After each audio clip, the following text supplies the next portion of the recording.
P-A-S-C-A-L. You are now rocking with that dude Pascal. We be going wild, Haitian in the building, so original. Got the haters catching feelings. Get your hands up to the ceiling and keep them held high, cause St. Louis is ready. Forget about it, goodbye. Hold on, we just saying hi. Five somebody, rise up, weekdays, catch us live, somebody, let's go. Good morning, good afternoon, and good evening, everybody. Welcome to the Pascal Show. We got some breaking news. We got some breaking news. Some good news. Great news. And we're going to get straight into this because there's going to be a press conference here any minute now. Any minute now, we're going to be getting into a press conference. It looks like some good news has happened. Okay. We got some great news. The assailant, the person that took out Charlie Kirk, has been arrested. It's an interesting tale. It's an interesting story. And we got to talk about this because this is crazy. But hold on. On the start time, we will try to give at least a 5-minute warning on that, but we'll do our best on that. Okay. So there's a little bit more of a lull here. In fact, that actually gives me a little bit of time to take care of some stuff on my end too. So please do me a favor real quick, okay? Hit that like button down below, crush it, do what it do. Hit that reaction button, please, and thank you. If you're watching on these other platforms like Facebook, X/Twitter, Instagram, TikTok, Rumble, Kick, Twitch, please make sure you're hitting that follow button. Follow. Don't forget to, of course, subscribe to my YouTube channel as well. That'd be greatly appreciated. All right. What else? Hit that join button down below. Become a member. Check out, check out my Patreon. Still waking up, guys. Sorry. And check out PascalMerch.com. So there's a little bit of a delay, it looks like, before they get things started. What's very interesting about this whole thing are the people that were involved in getting this guy caught, which, of course, we're going to have to talk about here in a little bit. Okay, this is some very, very interesting stuff, but this is very, very interesting stuff. But as you guys can see, just so you guys know, because a lot of you guys are going to be like, where's the press conference? Where's the press conference? The press conference hasn't happened yet. It will be starting very, very soon. He said they're going to give them a 5-minute warning before they get things started, or maybe that was the 5-minute warning. It was kind of hard to hear what they were saying while we were live here, but they're going to be getting started here in just a minute. There's one thing I got to take care of real quick before we get started, and I'm going to give you all this information. Okay. I'm going to give you more information because there's a whole lot of information. So just grant me 2 seconds. Okay. I just got to run and take care of something, and I'm going to be right back. Okay. This feed is going to be on. I'll be right back. Give me 2 seconds. All right.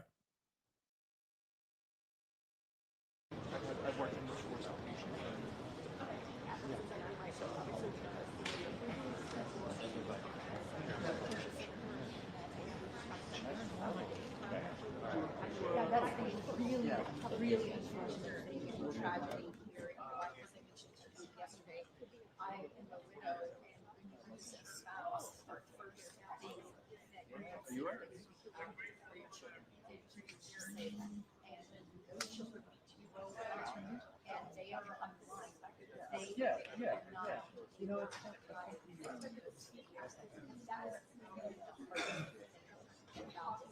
so much are photos are circulating, and I do understand that some social media companies are trying to take some of those videos down that show the worst of the violence, but they're not going to make all of it, and that is really the difference thing, particularly when you think about those children as they grow up.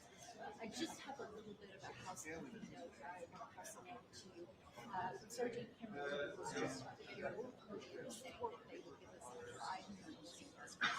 So we'll begin. So we are at the very least 5 minutes out or more, because we have not gotten that 5-minute warning when this press conference is expected. But we are expecting that law enforcement will tell us that, number one, they have a suspect in custody, and 2, who this person is.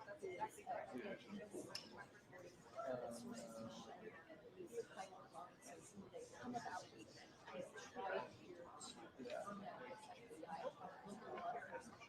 We're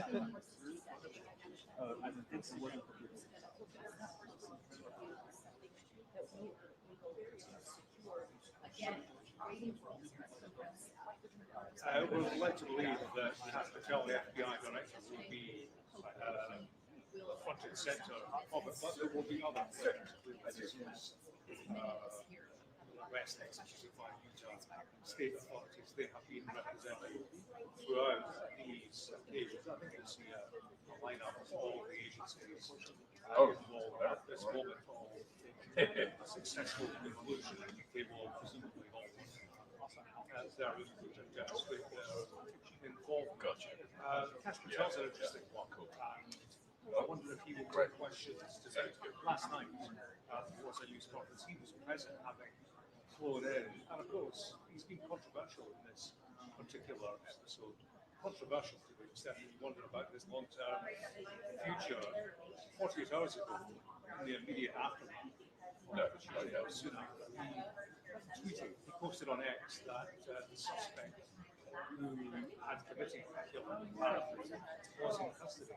He said that with a degree of certainty, certain that this individual had committed murder. Of course, that was many things.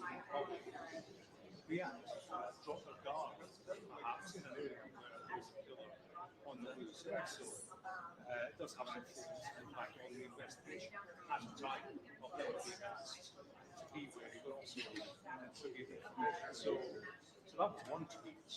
Probably there would be a reaction to that. What he did very soon after that suspect has been interrogated and has now been released. So, that was a message. That was mixed messages coming from the top press director of the FBI. So, that's a question for him last night. But at a news conference, I want to ask questions. He can ask questions. And there are questions that he needs to be clear. I think he was an investigation. There's no question. State solely, anybody can ask him. So nobody could ask him. Actually, it's not ask him about this. So, did you misrepresent the investigation? Did you endanger public safety? These are questions that always. There's a statement, interestingly, on a White House official. He was asked about President Trump's view of Pascal and his handling of Charlie Kirk, the Norwegian White House official. Director Patel is working night and day on this case. Anyone who doubts his resolve and especially when Charlie was friends to him, simply is using this extremely sad moment, disgusting act of Not yet 7,000 tips. this is justice and this faces through the bath. So suppose We living in some wild times, y'all. Wild times. I tell you what. Living in some wild times. Oh my gosh. Let me tell you. Hamburger.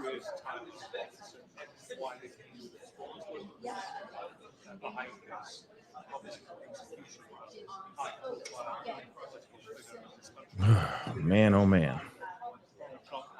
So, guess how old? I mean, I know some of you guys already know the age of the assailant. I'm sure you guys know by now.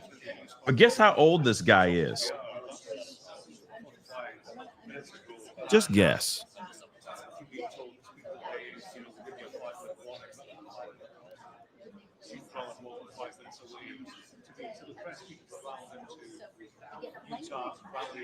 Just guess his age. Well, I know some of y'all cheated, but yes, he is 20. He is 22 years old. Okay. Excuse me. He is 22 years old. All right. Welcome back. Welcome back. Had to take care of a few things, and I needed my coffee. My God, I need my coffee. Thank you. So I woke up hearing the news. So I had to go. I mean, I was trying to, rustle, get everything together. And then I had a whole bunch of things I had to take care of that I didn't get to fully take care of before this press conference. So thank you guys so much for giving me grace and just letting me do that. Okay. Yeah. It was a late show last night, very early morning right now for this. So yeah, we tired out here. Okay. We definitely tired. Let me turn this white noise off. Now, here's the thing. Let's look at some updates here. Okay, so we got some updates. Police, let me just repeat this again. And if you're not reading the title above, down below, wherever you're watching this show right here, police got their guy. They believe they got their guy. Hopefully they are 110% correct.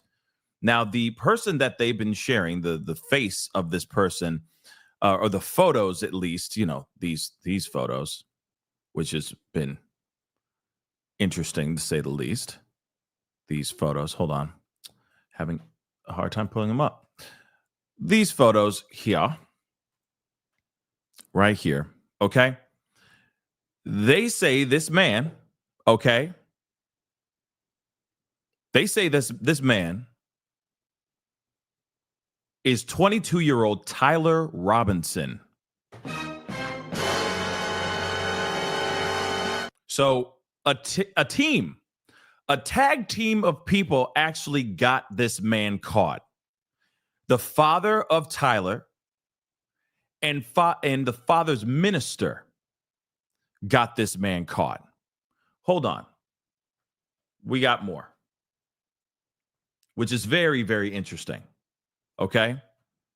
But yesterday, right after the press conference that they had, news was coming out that they were interrogating a guy out in Utah, another person, a person of interest, which, of course, they were like, this is somebody who could be connected to this assailant. Now, we find out now that particular person that they were talking to, and sorry, I'm just checking back and forth, making sure, because, this is hot off the presses that he got caught, and they're going to do this press conference. But now we understand that person that they were interrogating is actually the minister of the father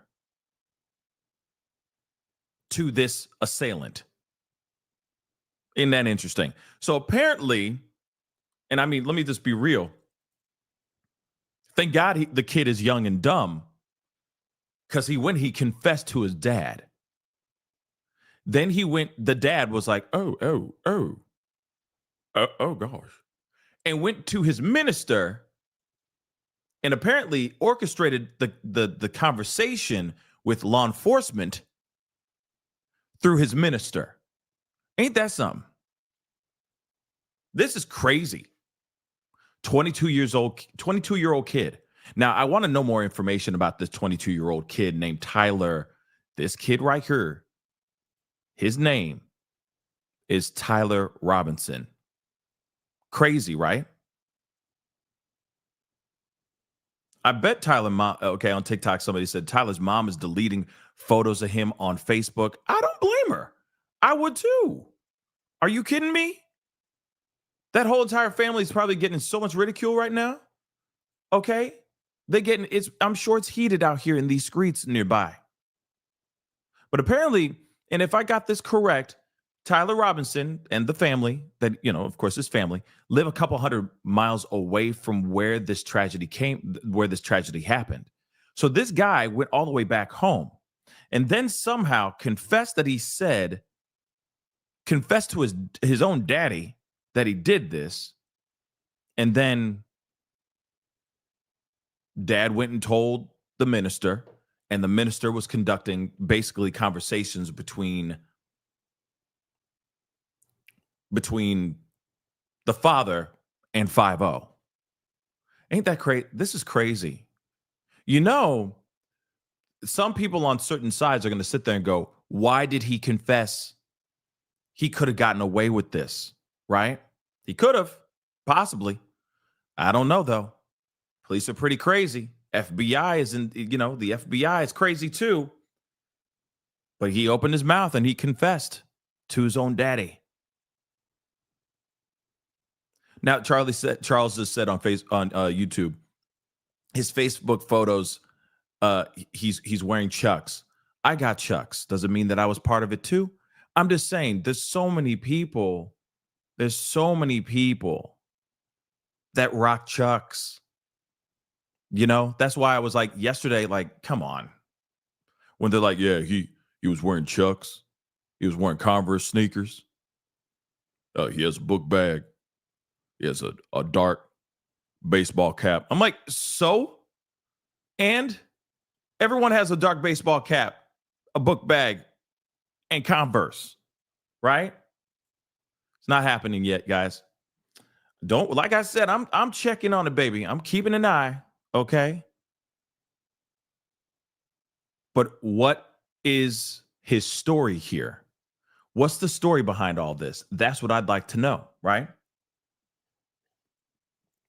And hopefully we get that answer here very, very soon. So breaking news as you guys start to file in.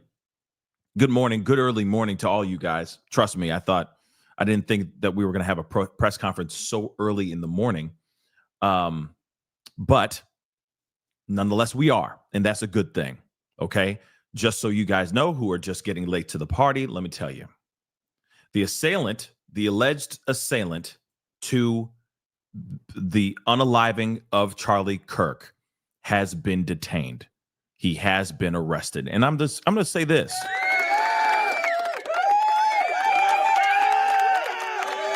And I honestly, truly believe that if this kid, because he's 22 years old, by the way, if this kid didn't say what he said, if he didn't confess, I feel like this would have been a long, ongoing manhunt trying to find this kid, this monster. I'm going to be real.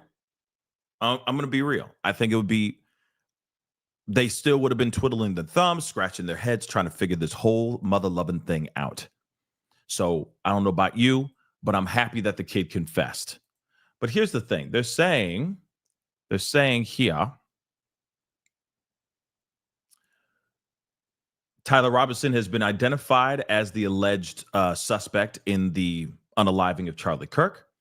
All right. So this is what has been reported by the New York Post, okay, on Friday, citing sources. This comes after President Trump also announced that the suspect for the Turning Point USA's founder has been caught.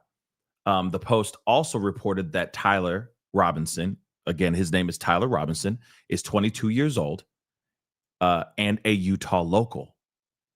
So I think with a high degree of certainty, we have him. This is what Trump told Fox and Friends during a live interview. Somebody who was very close to him turned him in, which means it was his papa, okay? Papa did that. Papa did all that. Now, I don't know the story about Papa. I woke up, okay? I woke up like this. I woke up and found out that he was caught, ran over here, got as much information as I could, and try to get it all set up, okay? So if there is more like background information about Tyler Robinson, I'm sure it's all starting to unfold right now as we speak all over X. So we will check that out as we're going into this press conference, which has not happened yet, just so you guys know. So here's the thing. The president also said the suspect's father relayed information through a minister who was involved with law enforcement. So, like I said, actually, let me pull this up because I did save it because I was going to use it this morning to talk about it anyway. And what is interesting? I hope I saved it. Did I save it? Oh, I didn't save it. I'm going to find it. Okay.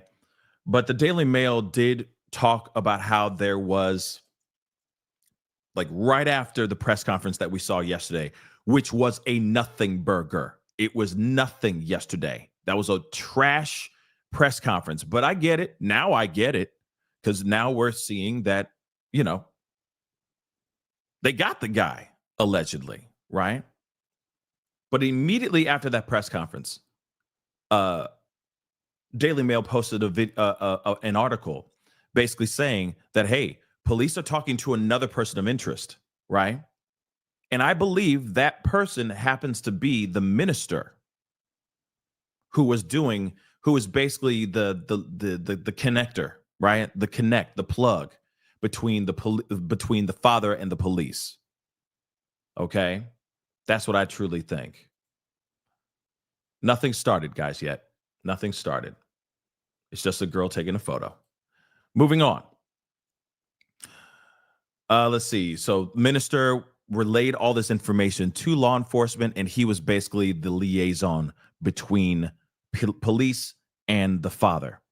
So I hope he's going to be found guilty, and I hope he gets the full DP.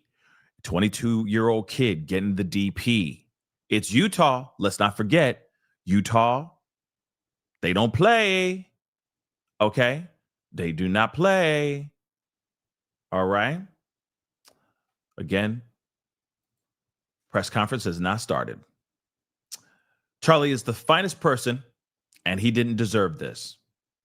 So, we already know about what happened to Charlie Kirk, but let's take a look at some other things.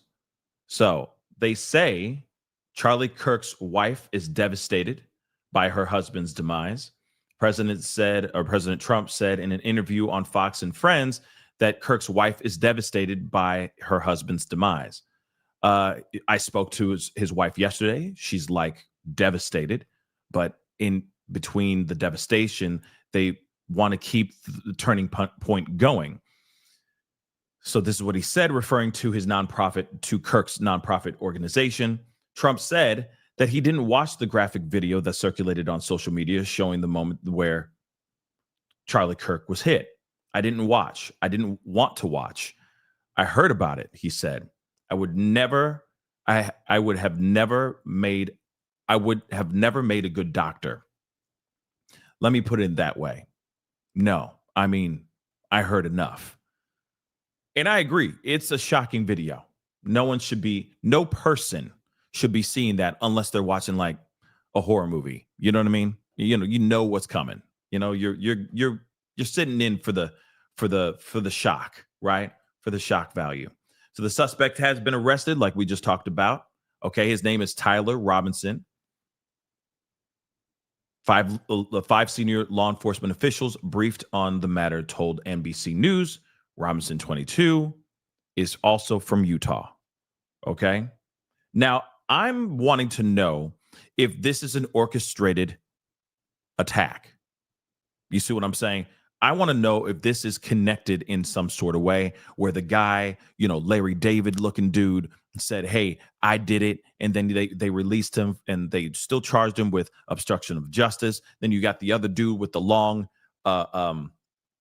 pellet rifle down the street that also got arrested. Were they a part of it, or were they just a bunch of crazies that just coincidentally took that situation into their own hands and ran with it? You see what I'm saying? It's very, very weird, right? It's very, very weird. And then, of course, all of us are going to wonder if this guy really is the guy. And that's what sucks about this too. There's going to be a lot of speculation and a lot of wonders if this guy really is the guy. And as you guys can see in the chat over here, some people are saying they're already doing the hashtag free Tyler, which is insane, guys. Insane. Moving on, White House defends Patel's handling of this investigation, which has been kind of trashy. It's been sloppy, y'all. So the White House is defending FBI Director Kash Patel's handling of the investigation into Charlie Kirk shooting. Patel posted on social media Wednesday that a suspect had been taken into custody less than 2 hours later. He said that that person was actually released. So in a new statement, a White House official said, Director Patel is working night and day on the case, anyone who doubts his resolve and dedication, especially when Charlie was such a close friend to him, simply is using this extremely sad moment in disgusting act of political gamemanship. The focus is justice, and this monster will face the full wrath of the justice system. Now, it's sloppy. I'm sorry. This is not gamemanship for me. I'm not trying to get his job. I don't want his job. It was sloppy. I'm sorry. Sure, I'm the backseat driver, just judging everything he does. Okay, not really, but you know what I mean. Judging what he's doing in this situation, we can all agree it was sloppy. Okay, he was quick to be out there going, we caught the guy. The guy's been caught, everybody can chill. And then he goes, oh yeah, see what had happened was I was wrong. He wasn't caught. We had to release that man. Yeah, that was just like like a baby fish. We didn't get the big fish that we wanted, so we had to catch and release. Sorry about that. That's not a good look. Then they said that they had the identity of the actual assailant, and then they didn't have it, which is also crazy. They arrested Larry David, and then they released him. Now, here's the thing, though. When it comes to that guy, I get it. That was jacked up. That was really, really jacked up. You don't do that you just don't do that to law enforcement, especially when a tragedy like that happens. It happens like bang. You know what I'm saying? You don't just do that, guys.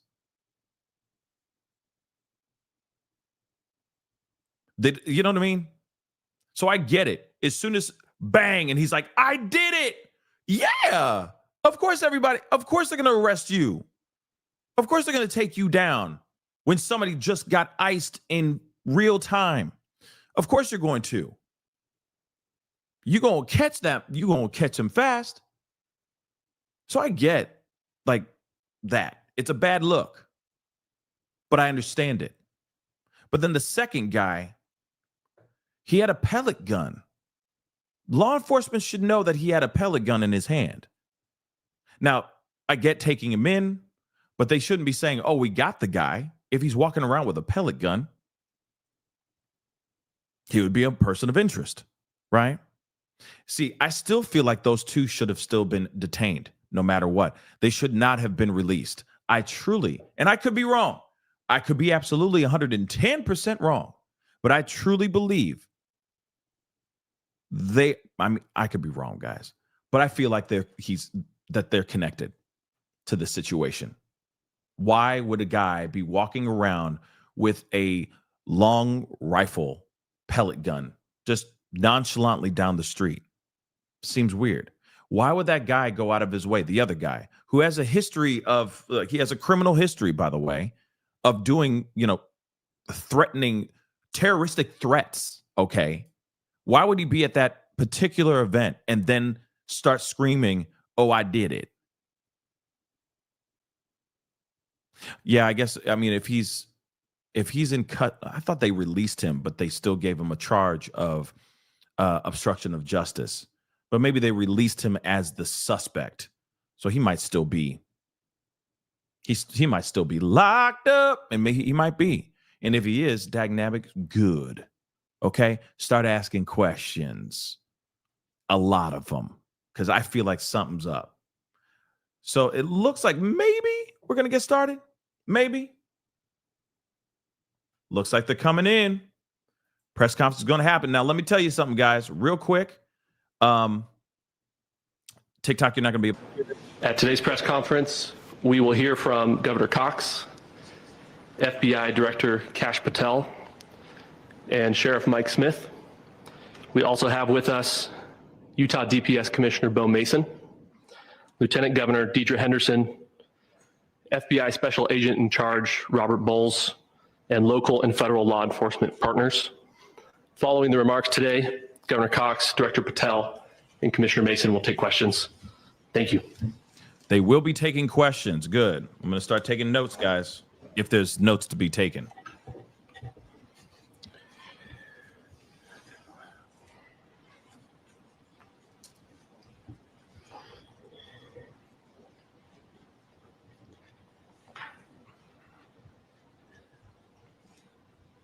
Good morning, ladies and gentlemen. We got him. On the evening of September 11th, a family member of Tyler Robinson reached out to a family friend who contacted the Washington County Sheriff's Office with information that Robinson had confessed to them or implied that he had committed the incident. This information was relayed to the Utah County Sheriff's Office and scene investigators at Utah Valley University. This information was also conveyed to the FBI. Investigators reviewed additional video footage from UVU surveillance and identified Robinson arriving on UVU campus in a gray Dodge Challenger at approximately 8:29 a.m. on September 10th, in which he is observed on video in a plain maroon t-shirt, light-colored shorts, a black hat with a white logo, and light-colored shoes. When encountered in person by investigators in Washington County on September 12th, in the early morning hours, Robinson was observed in consistent clothing with those surveillance images. Okay. Investigators interviewed a family member of Robinson who stated that Robinson had become more political in recent years. The family member referenced a recent incident in which Robinson came to dinner prior to September 10th, and in the conversation with another family member, Robinson mentioned Charlie Kirk was coming to UVU. They talked about why they didn't like him and the viewpoints that he had. The family member also stated Kirk was full of hate and spreading hate. The family member also confirmed Robinson had a gray Dodge Challenger. Investigators identified an individual as the roommate of Robinson. Investigators interviewed that roommate, who stated that his roommate, referring to Robinson, made a joke on Discord. Investigators asked if he would show them the messages on Discord. He opened it and showed several messages to investigators and allowed investigators to take photos of the screen as each message was shown by Robinson's roommate. These photos consisted of various messages, including content of messages between the phone contact named Tyler with an emoji icon and Robinson's roommate's device. The content of these messages included messages affiliated with the contact Tyler, stating a need to retrieve a rifle from a drop point, leaving the rifle in a bush, messages related to visually watching the area where a rifle was left, and a message referring to having left the rifle wrapped in a towel. The messages also refer to engraving bullets and a mention of a scope and the rifle being unique. Messages from the contact Tyler also mentioned that he had changed outfits. I know there's been speculation as well as to the writing on those casings, those bullet casings, and I believe we have that as well. And I'll share that with you now. So the area north of Campus Drive Road where the suspect crossed over, you saw some of that in the video that we released last night, consists of a grassy area with trees on the edge of the UVU campus. Investigators discovered a bolt-action rifle wrapped in a dark-colored towel. The rifle was determined to be a Mauser Model 98 30-06 caliber bolt-action rifle. The rifle had a scope mounted on top of it. Investigators noted inscriptions that had been engraved on casings found with the rifle. Inscriptions on a fired casing read, "Notices, bulges, capital OWO, what's this, question mark." Inscriptions on the 3 unfired casings read, "Hey fascist, exclamation point, catch, exclamation point." Wow. Up arrow symbol, right arrow, and symbol, and 3 down arrow symbols. A second unfired casing read, "Oh Bella Chow, Bella Chow, Bella Chow, Chow Chow."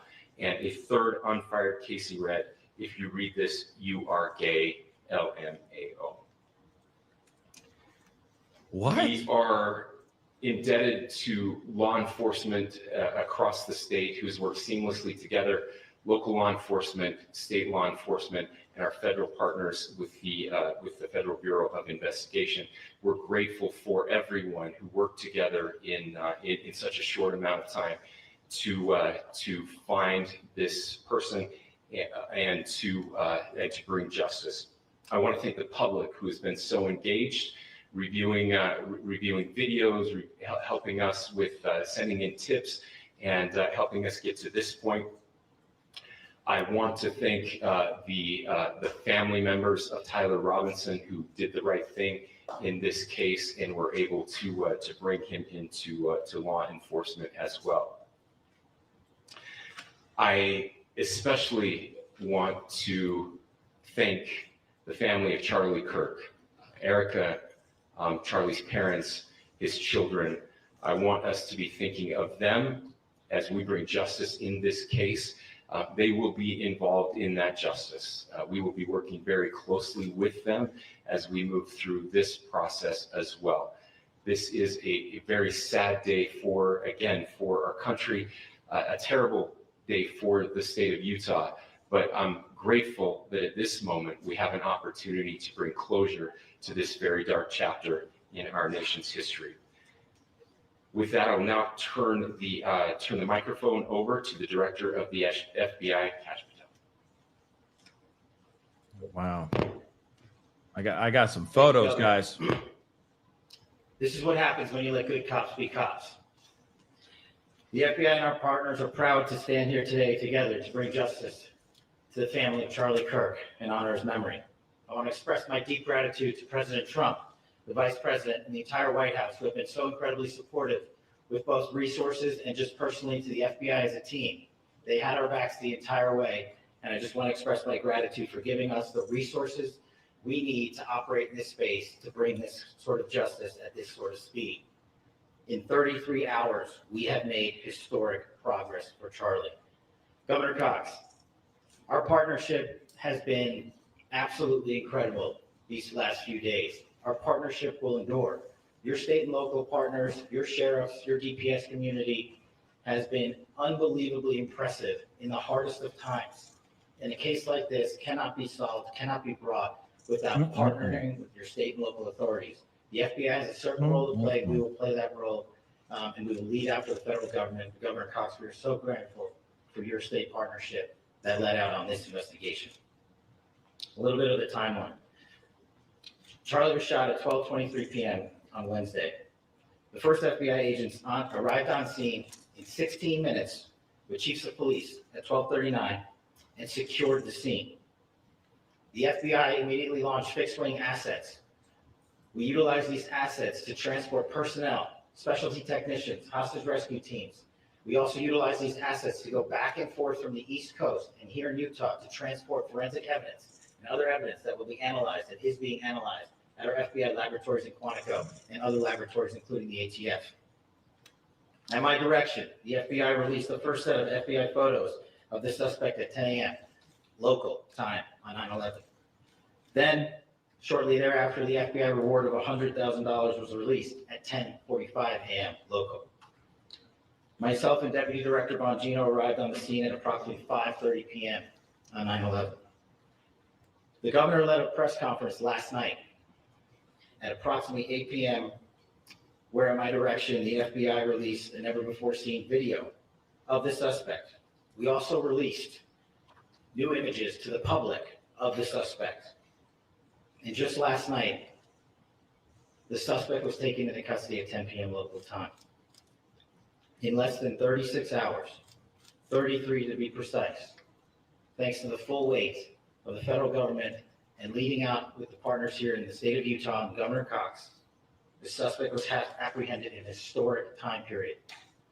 And I want to highlight what Governor Cox said. This would not have been possible without you, the media, and you, the public. That's why we went so public, so fast, and we're so transparent, and we're committed to that transparency. The crime scene, just a little bit there. It is a large crime scene. State and local authorities, along with federal authorities, processed that crime scene quickly. And I even had the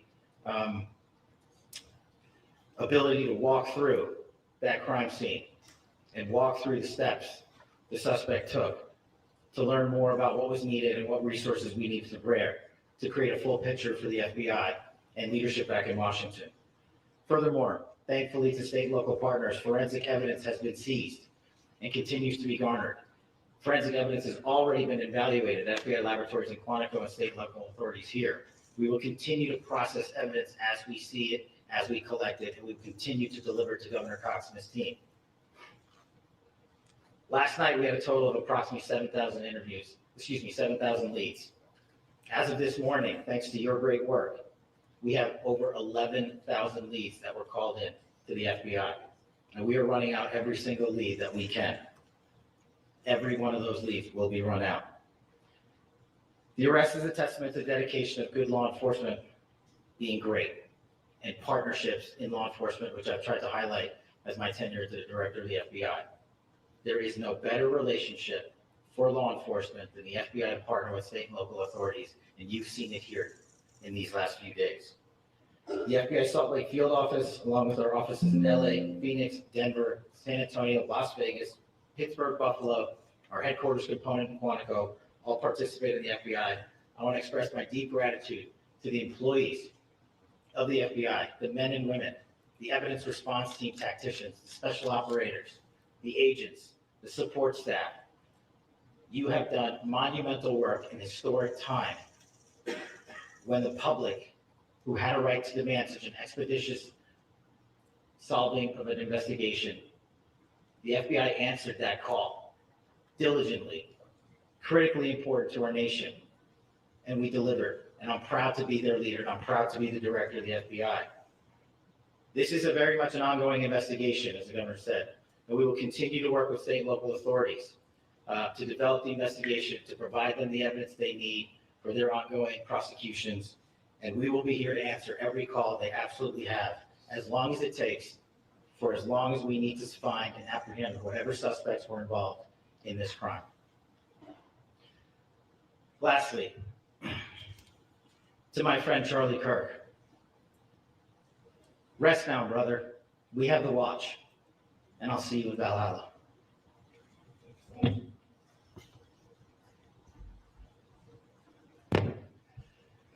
Thank you, and good morning. I would just like to take a few minutes as the sheriff to express my gratitude for everybody who has played a part in this investigation. As you know, it's been a vast, a complicated, and a very, very fast-paced investigation. You're looking at people standing up here who are running on, if they got an hour's sleep in the last couple of days, they're probably lucky. It has been very taxing. It has been so impressive speaking on behalf of the local law enforcement to see the cooperation that we've seen in this type of case. Across the state, sheriffs, chiefs, our state partners have stepped up and have come to the call on anything that we needed. Our county chiefs have been phenomenal. Our Utah County Attorney, Jeff Gray, who's standing up here with us, has been phenomenal in leading us through this investigation. I would like to thank the federal government for their resources, their assets. Our local team here, our FBI team, has been extraordinary in helping us work through this and bring this person to justice. Most of all, I would like to thank the public, and specifically, I would like to thank the public who turned to prayers and who turned to positiveness for us. I would like to thank them on behalf of the law enforcement community because we needed those prayers. That's what we needed to get through this. We needed your support, and you gave it to us. We needed your patience, and you gave it to us.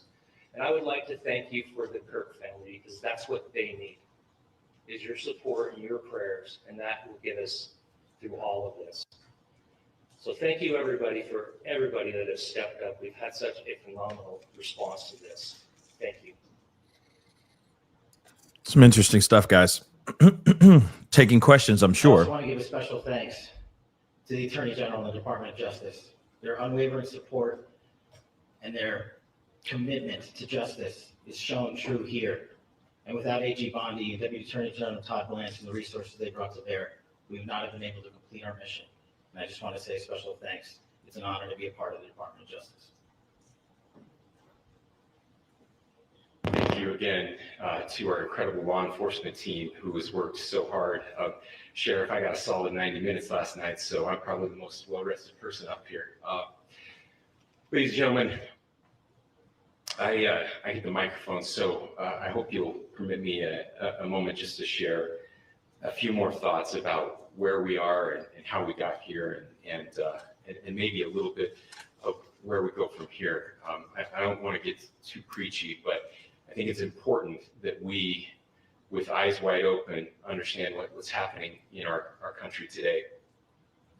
I've heard people say, well, why are we so invested in this? There's violence happening all across our country, and violence is tragic everywhere, and every life taken is a child of God who deserves our love and respect and dignity. This is certainly about the tragic death, political assassination of Charlie Kirk. But it is also much bigger than an attack on an individual. It is an attack on all of us.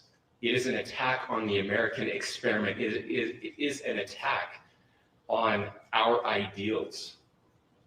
This cuts to the very foundation of who we are, of who we have been, and who we could be in better times. Political violence is different than any other type of violence for lots of different reasons. One, because in the very act that Charlie championed of expression, that freedom of expression that is enshrined in our founding documents, in having his life taken in that very act, makes it more difficult for people to feel like they can share their ideas, that they can speak freely. We will never be able to solve all the other problems, including the violence problems that people are worried about, if we can't have a clash of ideas safely and securely. Especially those ideas with which you disagree. That's why this matters so much. Over the last 48 hours, I have been as angry as I have ever been, as sad as I have ever been. And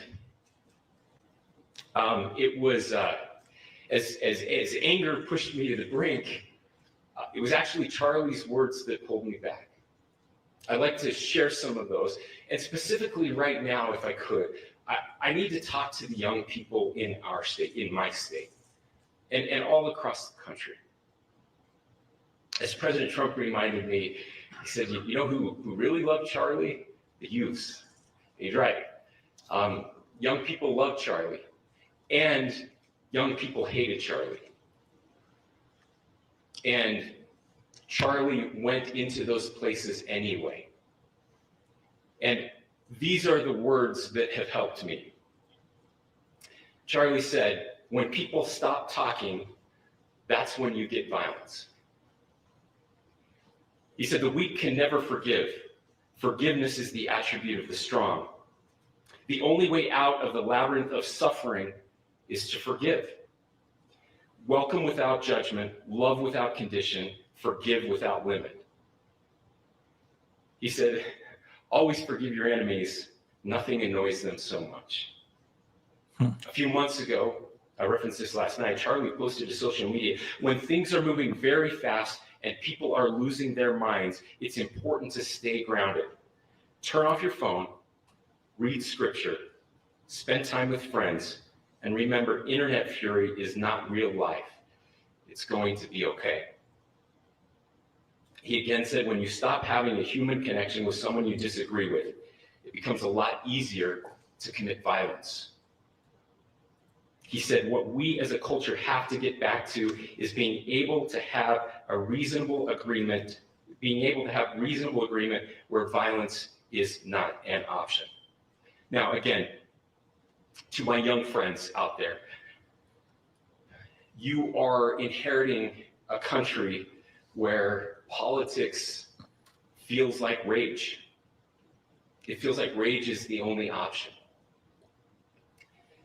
But through those words, we have a reminder that we can choose a different path.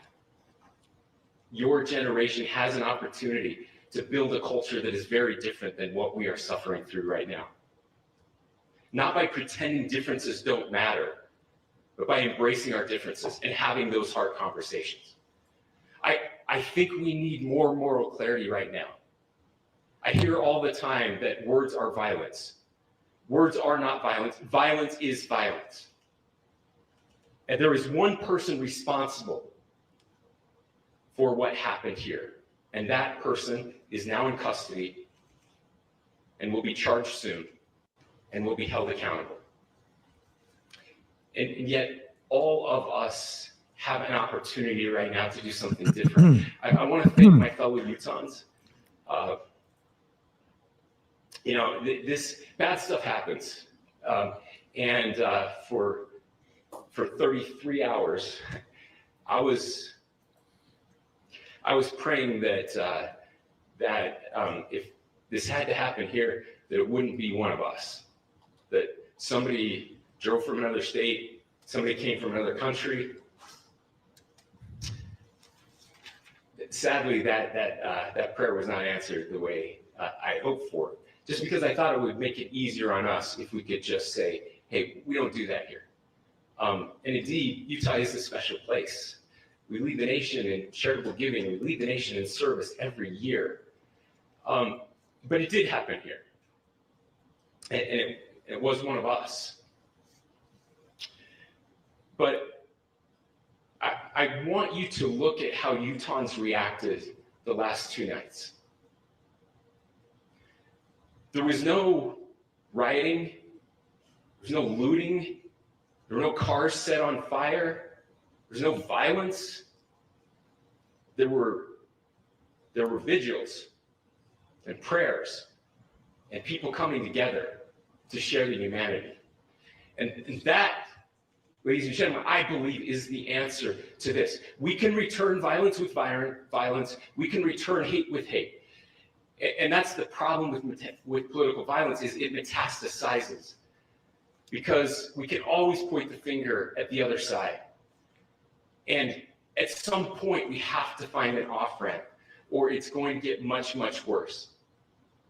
But see, these are choices that we can make. History will dictate if this is a turning point for our country.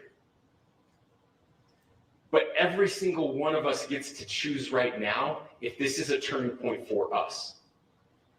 We get to make decisions. We have our agency. And I desperately call on every American, Republican, Democrat, liberal, progressive, conservative, MAGA, all of us to please, please, please follow what Charlie taught me. I'll just conclude with words I share often from a friend and author, Yuval Levin, who was asked if he was optimistic about our country. And he said, I'm not optimistic. He said, I hate optimism. God, that sounds bad. But he said, optimism is a vice. It's this idea that good things are just going to happen. He said, in the history of the world, good things have never just happened.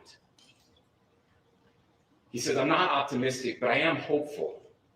And hope is the virtue that sits between the vices of optimism and pessimism. Hope is the idea that good things are going to happen because we can make them so. I still believe in our country. And I know Charlie Kirk believed in our country. I still believe that there is more good among us than evil. And I still believe that we can change the course of history. I'm hopeful because Americans can make it so. Ladies and gentlemen, we're happy to answer any questions you have. Governor, can Okay, you let's go. please speak to whether the suspect is speaking with authorities and his demeanor, Tyler Robinson, when he turned himself in? I cannot speak to that. Governor, how do you interpret the motivation? Governor, how do you interpret the engravings on the case of Well, I will leave that up to you to interpret what those engravings mean. I think the clearest one that says "catch fascist," there's not. And by the way, that's like catch like a ball, catch this. Yeah, That's I think that speaks for itself. that's crazy. So when you talk about this beyond that, is there anything in your view that you've discovered that may have radicalized or changed him to prompt him to commit such a horrific act? There's nothing more that we can share at this time. Governor, you indicated that he had been communicating with a friend on Discord about the gun. Do you anticipate any more arrests?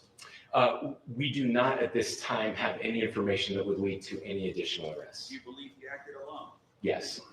Wow. But the investigation is ongoing. So all that happened just by coincidence? How he came into custody of police and where he is right now, Mr. Robinson? Yes. So right now, Mr. Robinson has been booked into the Utah County Jail. You heard the president this morning report that he was taken into custody, that his family and a friend helped to deliver him into custody of law enforcement in Washington County. Those of you that don't know where Washington County is, it is the southwesternmost part of the state of Utah. It's about a 3.5 to 4 hour drive from here. A couple hundred miles away right now, and that's where he lived and where they turned him. He kicked rocks, y'all. I can't share any more than what I've already shared. Governor, do you have details on how he got back to Washington County and how the gun was obtained? So how we obtained the gun? The gun was found. No, how the was found shooter here. obtained the gun and how the shooter then was able to get back to Washington. So I don't have much more details on that. We do know that he drove. We had his car here on campus, and then we had his car going south back to the St. George. It's actually the city of Washington in Washington County. Is he talking with authorities and did he discuss a voting? I'm sorry. Did the suspect plan to carry out any other attacks? We don't have any information that Are you going released. to be releasing the mugshot? Yes, in fact, it was just released. Mugshot is to be out here soon. Mugshots could be out here soon. Right Can you clarify? So much to discuss, guys. Sit tight. We got some things to talk about. There it is. Wow. I absolutely believe that this is a watershed in American history. Yes. The question is, what kind of watershed? And that chapter remains to be written. Is this the end of a dark chapter in our history, or the beginning of a darker chapter in our history? Look. I mean, if you look at true political assassinations in this country of someone of this stature, this feels a lot like the late 60s. And having one so gruesomely displayed on camera in all of our hands and in all of our pockets. We are not wired as human beings biologically, historically. We have not evolved in a way that we are capable of processing those types of violent imagery. And by the way, we've seen another one with a gruesome stabbing very recently that went viral.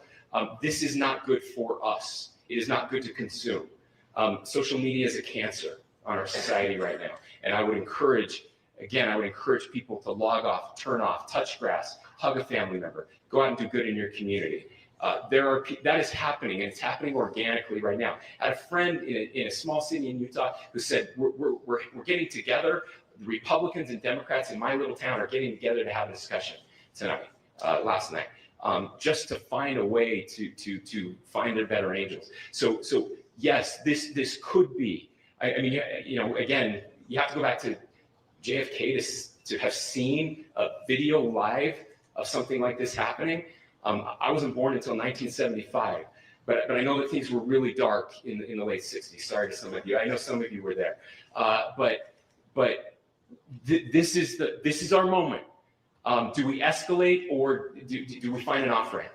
And again, it's a choice. It's a choice, and every one of us gets to make that choice. Two more questions right here.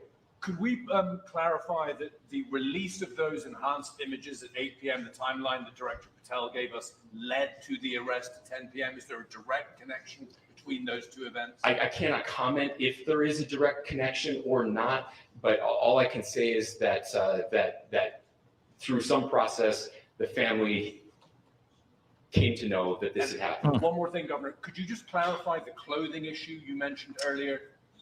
Was he changing outfits? Correct. Just clarify this. Yes. So, so when he's first spotted on campus, he has different clothing on, and then he changes clothing on the roof, and then changed back into that clothing at some point, so that when he was apprehended, when he was arrested, the clothing matched the clothing he had on before the shooting here at UVU.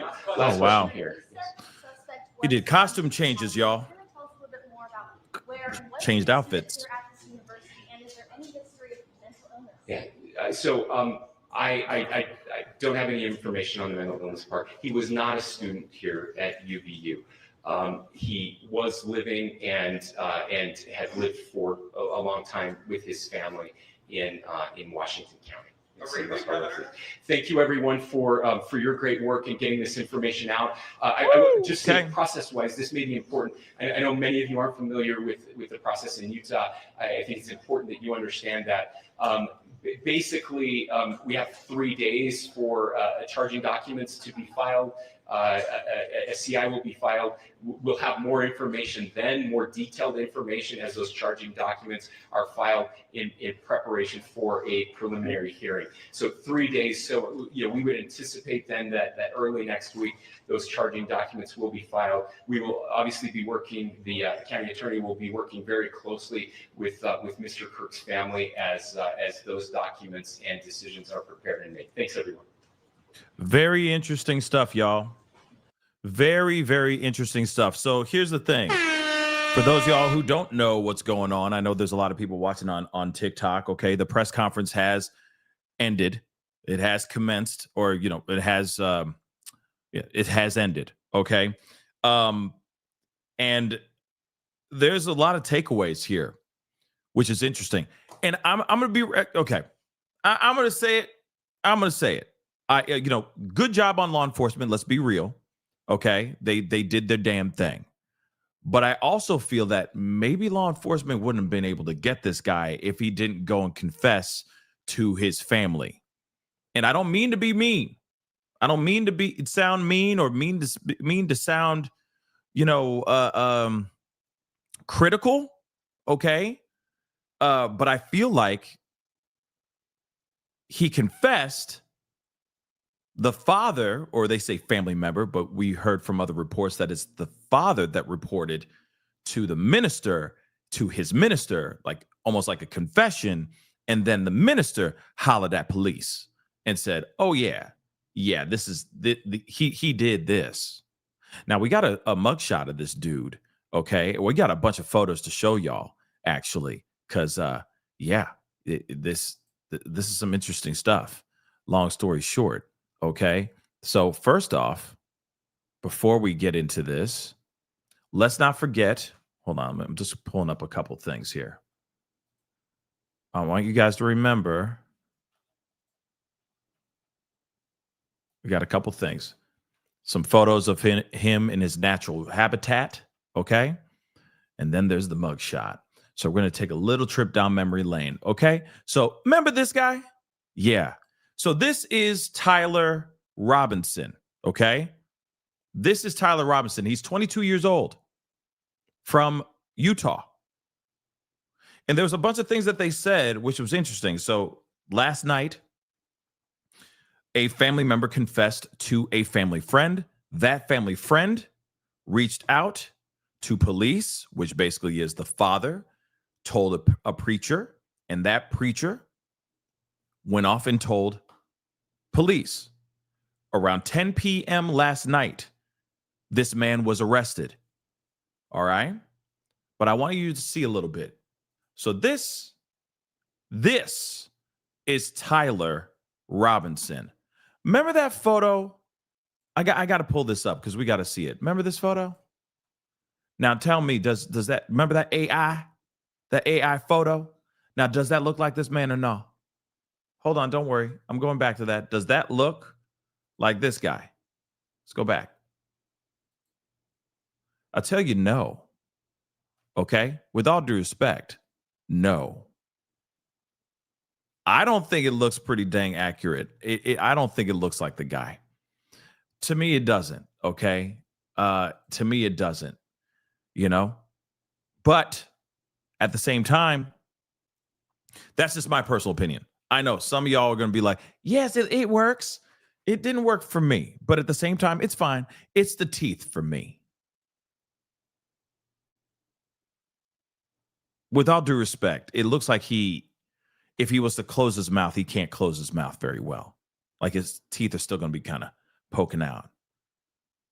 Looking like he's auditioning for the reboot of Austin Powers. Okay? Yeah, baby. We can roast this guy, okay? Because he's a monster. And he's been caught. Okay? Teeth coming out, throwing up gang signs when he smiles. Okay? I'm just saying. Teeth in different area codes. All right, moving on. Moving on. But you know, take a good look. That's him. Looking like he would be doing your taxes. Real talk. So let's move on. Here he is again. Okay? You can see those teeth from space. But there he is.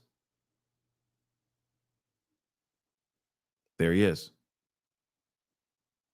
Sorry, all I see is teeth. Just saying, it's like, oh, there he is. There they are.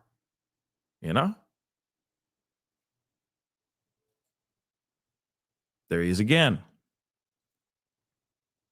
Skinny dude. Okay? Very skinny dude. And now the mugshot. I don't know. See what I mean? He's struggling to close his mouth. Okay? He's struggling to close his mouth. See that space between his teeth are like, let me out. You know what I'm saying?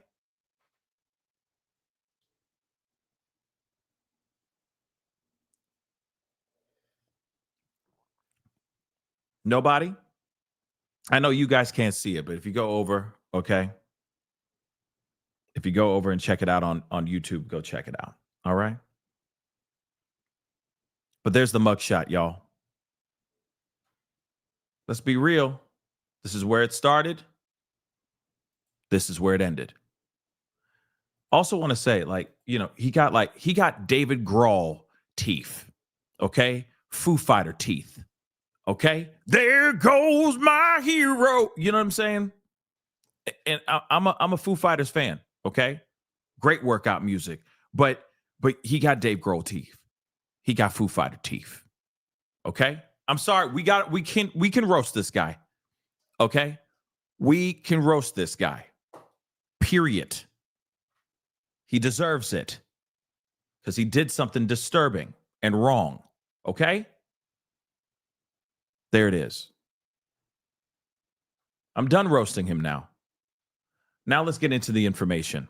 Okay? Because we do have some more information here. So, like I said to you guys before we get into where we are now, first off, let me just remind you, all right? This is where he is now, okay?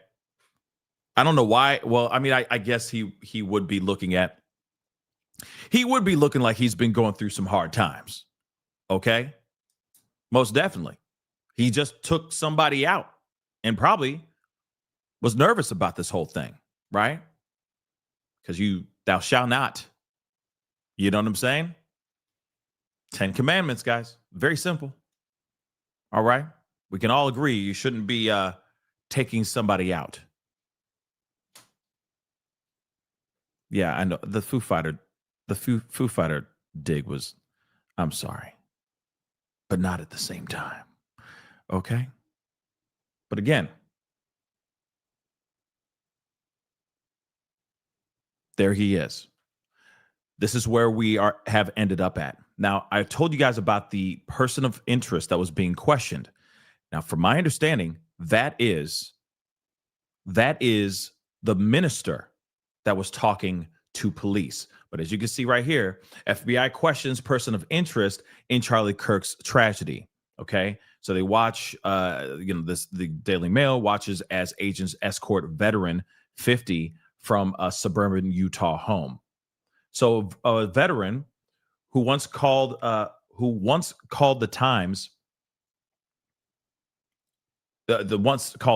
he shot his army weapon, the greatest moments of his life, was questioned by FBI. Now, I don't know. Well, maybe I'm wrong. Maybe I'm wrong on this. I don't know if this is the guy, but they were also questioning this guy here, Jason Christopher Hartley. Okay, he was visited by investigators at his small single-story home in Salt Lake City. So this, I guess, reporters were on hand watching as they were questioning this guy. But like the two men that were, interviewed as well, he was quickly allowed back home to his wife and young children. So again, they were doing a bunch of questioning. They were trying to see what was going on. Of course, they've been doing a lot of deep diving and just trying to figure out what the heck is going on here. Now, there is more to this. Pull this up too. While the press conference was going down, I was trying to get as much information as we could. So it says this 22-year-old Utah man, Tyler Robinson. Okay, Trump says, I think with a high degree of certainty, we have him in custody, and I hope he gets the DP. Charlie Kirk was the finest person. He didn't deserve this. I think with a high degree of certainty, we have him in custody, right? In custody. Everyone did a great job. We worked with the local police, the governor. Everybody did a great job. Getting somebody that you start off with absolutely nothing. Well, I hope he's going to be found guilty, I would imagine. And I hope he gets the death penalty. He's going to get the DP, guys. Okay? He's going to get the DP. For sure. But you realize, I mean, I hate to say it like this, guys. I mean, I want to give props where props are due. But I truly think that if he didn't confess, if he didn't turn to his papa and say what he said to his papa, I think this would have been a longer search. This would have been a little bit longer. Yes, they were following his car. They realized that he changed outfits. He changed 2 different times. One time when he got up on top of the roof. Okay. Then he changed again. Okay. He changed again as he was running off. And then he was arrested, right? He was detained. Later, obviously, as they say, 33 hours later. But nonetheless, this guy confessed to his dad. His dad reached out to a minister, and that minister confessed or outed the guy.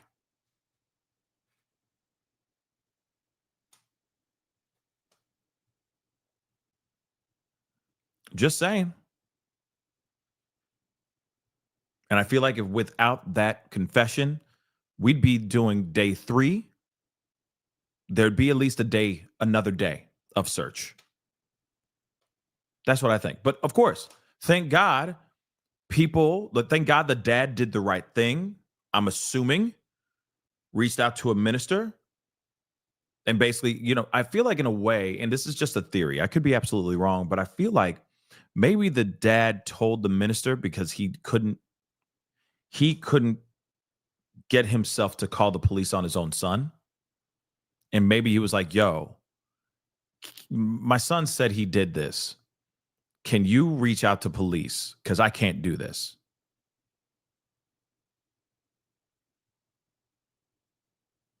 Maybe. Then again, maybe not. But I am kind of curious about that, right? I got some questions about that for sure.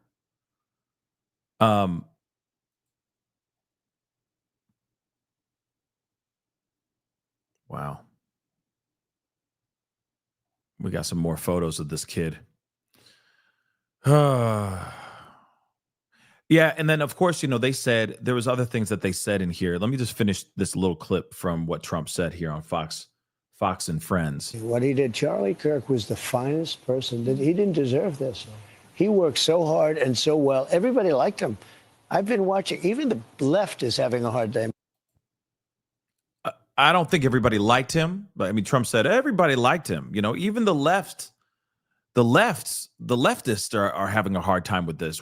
Yes, there are people on the left that are having a hard time with this, but they're having a hard time with this because it's somebody on a microphone that just was speaking for a living, okay, putting his opinions out here that lost his life.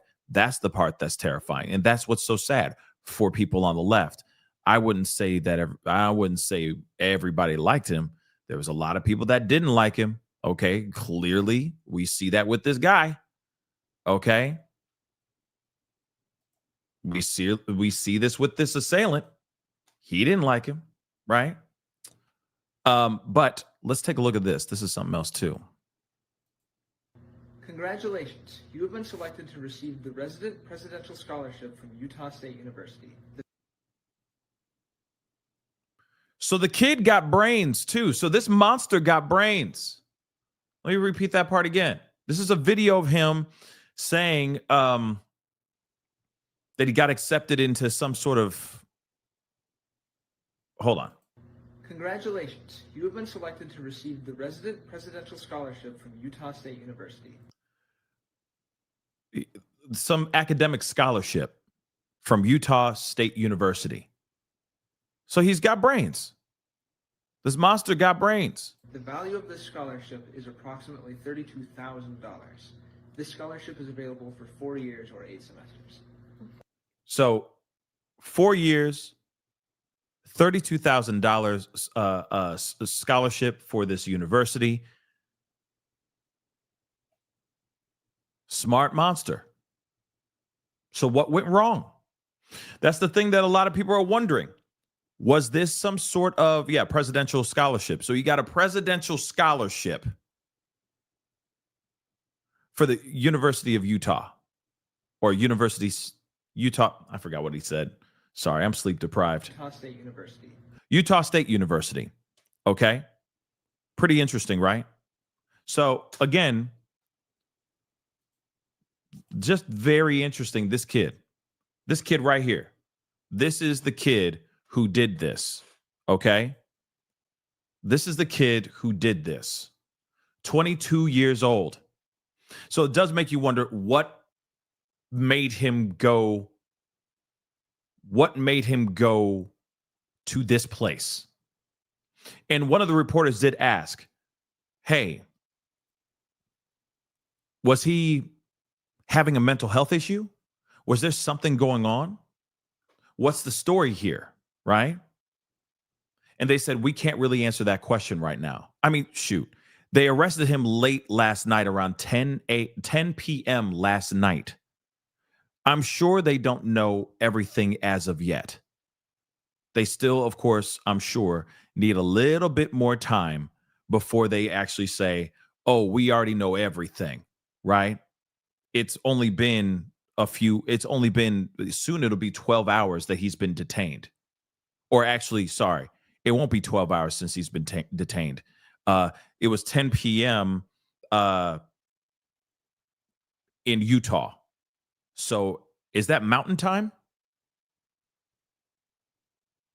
Regardless,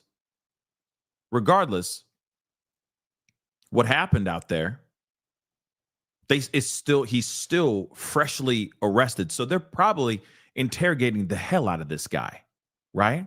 And they're trying to find out what the heck is going on. So he's been over there less than 12 hours detained, and they're doing everything to try to figure out who the hell this person is and why the hell this guy did this. So here's the thing. Like I said, for those of y'all who are late, it's all good. This guy right here, his name is Tyler Robinson.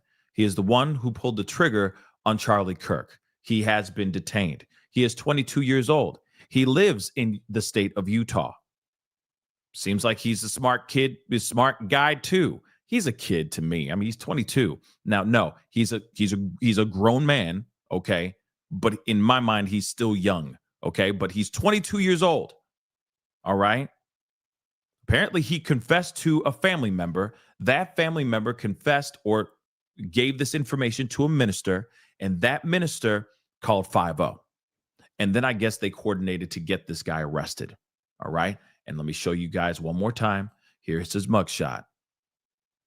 All right. Here's his muggy. So he is now being held at the Utah County Jail. Again, like I said, late last night, he was arrested around 10 p.m. late last night, local time. Family members said that he mentioned Charlie Kirk during a family dinner. He apparently mentioned that that Charlie Kirk was going to be in Utah soon. And I guess he expressed his disgust for Charlie Kirk and his views. So that was one thing that he said a few weeks before Charlie Kirk came into town. A roommate of his said that Robinson made a joke apparently on Discord.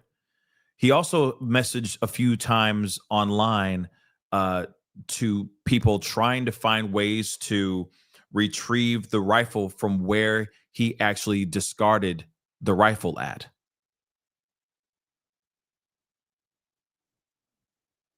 Now, I know some of you guys are sitting here like the classic one. I saw a bunch of y'all commenting, feeling like this is not the guy, that you guys are just not satisfied, that you guys think that this isn't the guy. I think this is the guy. I do. I honestly do. Okay. And like I said, here it is. I feel that this is going to be like a Brian Koberger breakdown. Okay. We're going to see more information. We're going to see that this guy is connected, and they're going to do their reverse math. They're going to explain it all. Also, and here's the thing too. He may have confessed just like Larry David did, right? That George Zinn guy that was arrested in the very beginning. He may confess and find out it's not true at all. But we'll see. We'll see what happens. But they believe that they got their guy. So we're talking about it, right? But apparently he was on Discord messaging. He was having conversations with people online, or he was doing messages about trying to retrieve the rifle that he discarded, and talking about how it was wrapped in a dark towel. Now, I'm wanting to know, who was he messaging these messages to? Because I'm sure he discarded the weapon because it was too cumbersome to try to carry while trying to run away inconspicuously, right? So that's one thing I'm kind of curious about. Who was he messaging? What were the comments that he was making on Discord that would spark or fly up a whole bunch of red flags? Now, I didn't catch all the things that were written on that were like etched on the that were etched on the ammo. But one thing is for sure, they went back to one of them which said "catch fascists" or "catch fascist," which means, like he was about to throw a football, right? Except it's a bullet, right? I think another one was like, "If you're reading this, then you're gay." LMFAO. Like what? Yeah, there was that. Literally, there was another one where, with all due respect, I'm not trying to be rude. I'm just quoting what they said at the press conference. They said literally that one of them that was etched on the bullet said, "If you're reading this, then you're gay. LOL." No joke.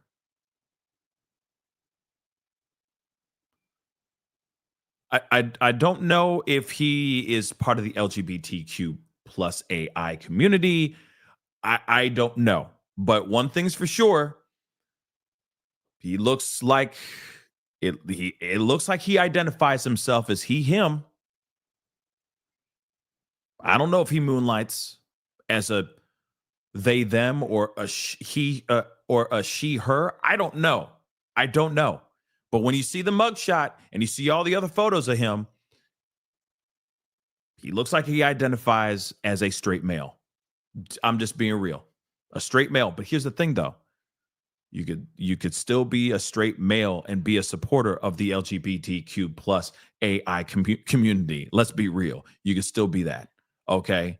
It's not like it's just only members of that of that group. It's supporters of each other, right? The LGBTQ plus AI community has many allies in many shapes, colors, and forms. So again, this is a straight guy. Long story short, this is at least to me, straight dude. Okay. And apparently he had a fascination with weapons. Okay. He liked them weapons. He really liked them weapons. So clearly he had some experience with that pew pew. Okay. So this is interesting. I got questions. Oh, I got questions. Trust and believe. Oh, I got questions. Hold on. We going to keep on talking. Because, I mean, this is, shoot, they got photos of him out here fishing. You know what I mean? Like, this is an outdoorsy dude. Okay? This is crazy. Like I said, this is so unprecedented. This is so wild. And I don't know if we're ever really going to truly get an answer from this guy. This is the wildest thing I've seen or heard in a long time. Okay? It's terrifying too. Because again,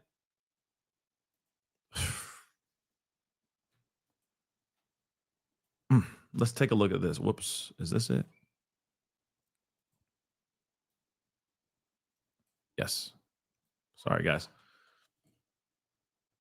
You know, we're just going in on all this stuff. So his Charlie Kirk's suspect motive revealed as vile political messages surface after his arrest. So here's some live updates. So let's take a look at this. And please do me a favor, guys. If you're here, you know, I'm giving you guys all this information. Don't worry. I'm going to get to the super chats here in just a minute. And I appreciate your support. Appreciate you guys being here. Real talk. It really means a lot. And here's the thing. I don't know his affiliation. What's interesting also, they said here, I want to make this abundantly clear, okay? So one of the family members turned him in, okay, to the police after seeing the images of him walking around. So somebody did. Remember Chris on Crime? Shout out to Chris on Crime. She came onto the show last night, and she even said, maybe there's going to be a family member that's going to see his face or see his body and go, oh, that's definitely my kid. I know my kid from space. I could spot him in a crowded room. That is my kid, right? They're saying right now, according to NBC, and I'm reading this off screen by the way, because we got this other thing that I'm going to be pulling up here in a little bit.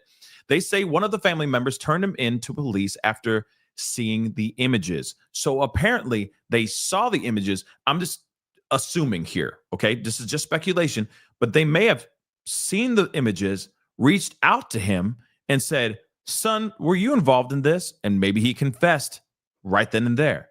And maybe it wasn't a situation of them calling, it wasn't a situation of Tyler calling his parents and saying, you know, I did this bad thing, Papa. No, I think Papa called him and said, now, son, were you out there and did you do this? And I think maybe he confessed, right? He's like, yeah, Paul, I did it, Paul. You know, I think that's what happened. And then Minister got involved. And then Minister, I feel, is the liaison between the family and the police. And then they organized a way to get this guy arrested without him getting lit up. Because you know for a fact that kid would have been lit up. He would have been, as they say, we neutralized the assailant. He would have been gone. So I think maybe they got involved to stop it being a volatile arrest. But that's just my theory. I could be wrong, right? I could be wrong. But okay. So they're saying that too. The other part is very important because everybody and their mama wants to know his affiliation, if he's a part of some political party or not. This is what they're saying. NBC News says it appears that Robinson's last year voter registration date was on July 13th, 2021. and his political party is none declared based on public record.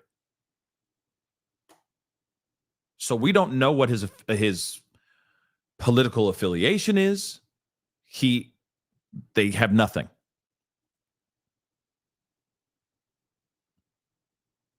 Both parents are Republican. I'm sure they are.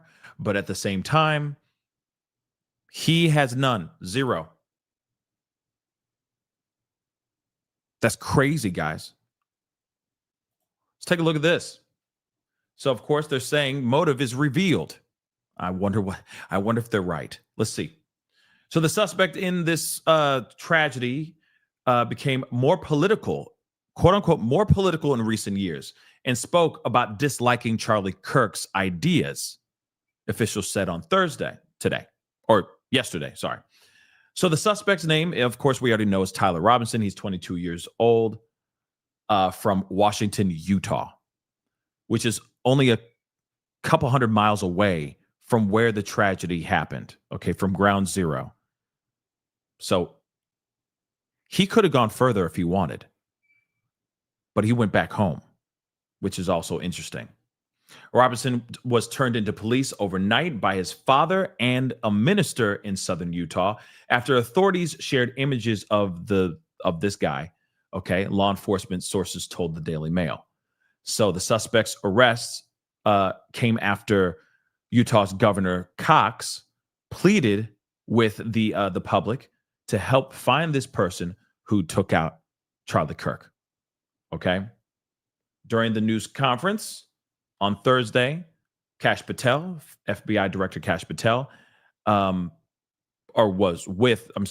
this news conference with Cash Patel, authorities showed a video of the person being sought in connection with the unaliving, racing across the roof of a building where the shot was fired, dropping on the ground and fleeing into the woods. The FBI was offering a $100,000 reward for any information leading to the arrest of Kirk's unaliver, Monster, who they believe to be a man of college age.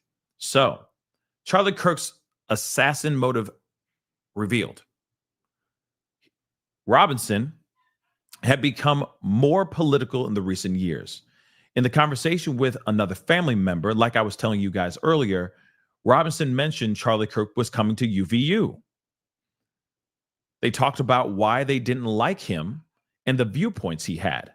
The suspect reportedly talked about disliking Charlie Kirk in a recent dinner with family, where he mentioned the conservative was coming to Utah.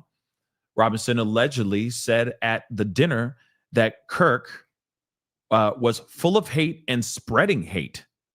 Bullet casings discovered by investigators had several inscriptions engraved on them, Cox said. The casings the casing that had been fired read, "Notices, bulges, OWO, what's this?" I don't even know what that is. Maybe somebody else can decode that. Notices, bulges, OWO, what's this? I've never heard of that in my life. Moving on. Cox said there were 3 unfired casings. One read, hey fascist, catch, with an arrow, with an up arrow symbol, a right arrow symbol, and 3 down arrow symbols. Another one read, "Oh, Bella, chow, Bella, chow, Bella, chow, chow, chow." And a third casing read, "If you read this, you are gay, LMAO." So this guy suddenly had a sense of humor on the last one.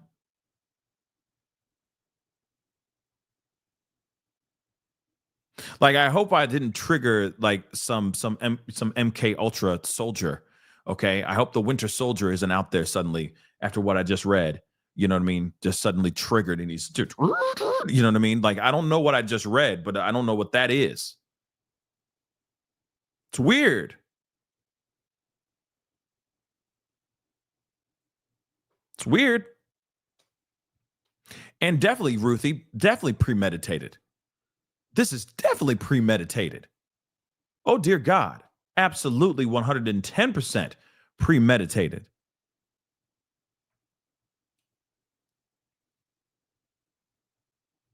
But ain't that something?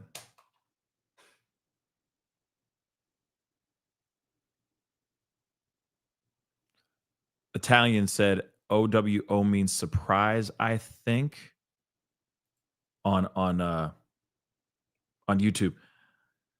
Yeah, I don't know. That it just seems weird. And then again, you see what I'm saying? Like, I don't understand. Like, Classic just said surprising.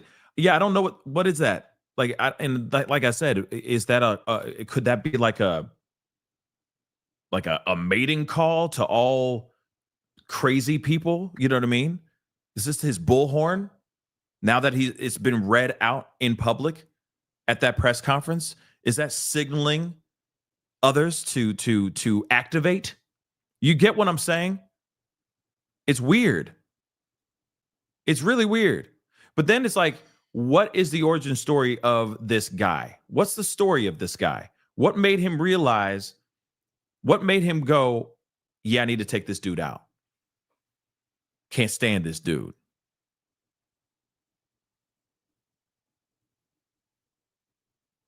It just doesn't make sense.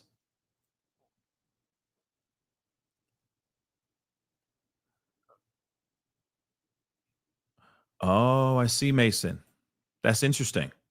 The second one, the Bella Ciao, is a famous song that anti-fascists would play during trying to get rid of Benito Mussolini during World War II. That's very interesting. Thank you so much. Genesis just said this: the OWO can refer to an internet emoticon representing a surprised or cutesy face, an exclamation of surprise. Oh, okay. That is some wild. That's so what? That is so weird, man. That's weird. That's weird. That's weird. I'm sorry. That's weird. That's weird, y'all. That's weird. He sat down and he wrote these things. He sketched those things into the ammo. He took the time to do that.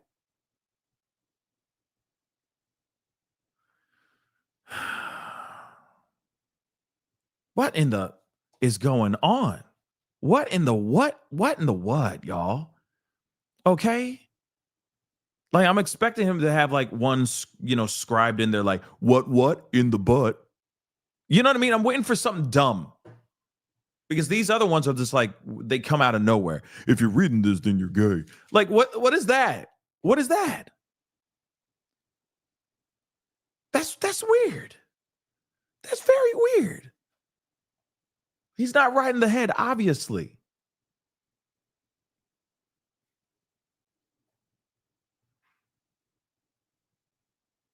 So Vice President Vance has issued another statement praising Utah Governor Cox.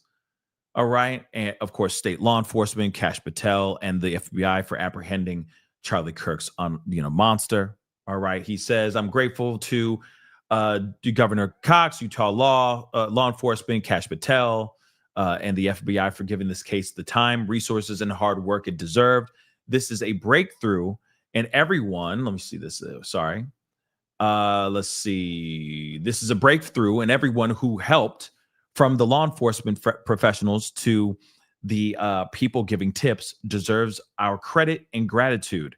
In some ways, the investigation is still in the early days. Absolutely. They still don't know why this dude did what he did. You feel me? They still don't know why he did what he did. So, of course, I want to know motive. And I think all of us want to know motive.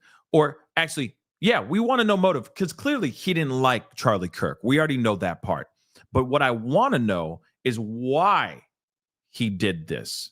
What got him to the point where he said, I'm going to the roof of this building at this particular event, and I'm going to ice this fool. That's the thing I think we all want to know. Okay? And then it's like, was he mentally ill, hiding in plain sight? because you got to have a little level of mental health issues if you're going to sit there and think about taking somebody out in any kind of way. But in this kind of way, that's a level of crazy, y'all. There's got to be some sort of mental health issues here going on. Or he got paid by somebody else. That's the only other thing I can think of. All right. So say a prayer for Erica Kirk and those two beautiful babies. We took a big step this morning in getting justice for Charlie and for his family. Thanks be to God for that. Now, again, yes, this is some crazy stuff. And yes, I'm very thankful that they have this particular person detained. Now, I know some of you guys are not going to believe that this is the guy or not, or that this is the guy. I think that they got the guy. I truly do. I truly, truly do. And I don't think that they would have been able to detain this guy as quickly if it wasn't for the confession and for the footage that was out there where the family was able to point out, oh, that's my son. Without that, I think he would have been hiding out or doing whatever the hell he was doing. That's the thing, too. Where was he? Where did he go? Right? Where did he run off to? That's what I'd like to know, too. So Utah governor urges supporters not to, quote unquote, rage. And I highly recommend that, too. Okay? I highly recommend that, too. Don't rage out there, guys. Now, here's the thing. Remember what happened yesterday? The day is still young. There could be threats going on, hoaxes going on at universities and schools. Yesterday, it was at 8 HBCU colleges. Then you had one at UMass, right? Then you had the situation at the Naval Academy, which apparently was real. If I'm correct, that one was real. But at the same time, now that we know the person's name, who he is, I'm really hoping that this does not turn into a situation where people retaliate. This is not the time for that. So Utah Governor Spencer urged Charlie Kirk's supporters not to, quote unquote, rage in response to his assassination. You are inheriting a country where politics feel like rage. It feels like rage is the only option. But Cox reminded young activists to allow police to do their jobs. There is one person responsible for what happened here, and that person is now in custody, and will be charged soon and will be held accountable. Cox also encouraged young people to embrace their differences and engage in hard conversations, not violent conversations. I agree with that. We need to find ways to be better out here. We need to stop wilding out just because somebody else disagrees with you. That's insane. This is not the moment. Here's the thing, though. I'm watching the administration too, y'all. I'm being real. They need to lead by example as well. They can't be using divisive language. They can't be going going off on the public because it's everybody. You know, if they do certain things, right? If they enact something, that's for everybody. It's not only going to be just left people. It's going to be everybody that's going to suffer the consequences. So administration, the Trump administration really needs to tread with responsibility and tread lightly. Because if they don't tread lightly in this situation, this could turn into an absolute catastrophe. And we don't want that. Okay? You can't just sit there and go, well, you know, since the last, like the other tragedy that happened at Annunciation School, that tragedy, which was terrible, okay, and that monster, right, trans as well, okay, or trans, okay, in that particular situation, what happened? He's putting out tweets saying we just need to ban trans from getting access to weapons. You see what I'm saying? that could be some sloppy work. So then we see a situation like this. This, from what we see, is a white male, straight, by the way. Reports were being said out here that this guy was trans. And guess what? He don't look like he trans. He looks straight as hell. Looks like a good old boy that got angry about, I don't know what. So how is the administration going to handle this going forward, right? They really need to tread lightly because it could be bad. That's all I'm saying. It could be dangerous. So I'm hoping that won't be the situation, because if they implement anything, that's all of us. Okay? That's all of us suffering the consequences of what this monster did. I'm not the one who pulled the trigger. You see what I'm saying?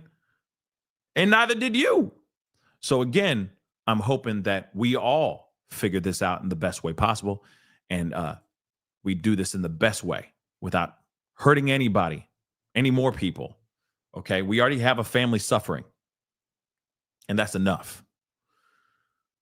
So, of course, they say he had become more political in the run-up to the actual tragedy, and had indicated to a family member afterwards that he was responsible. So again, dad probably called him and said, son, there's a photo out here that looks a lot like you. Did you do this? And he's like, yeah, I did it. You know, he probably look at him.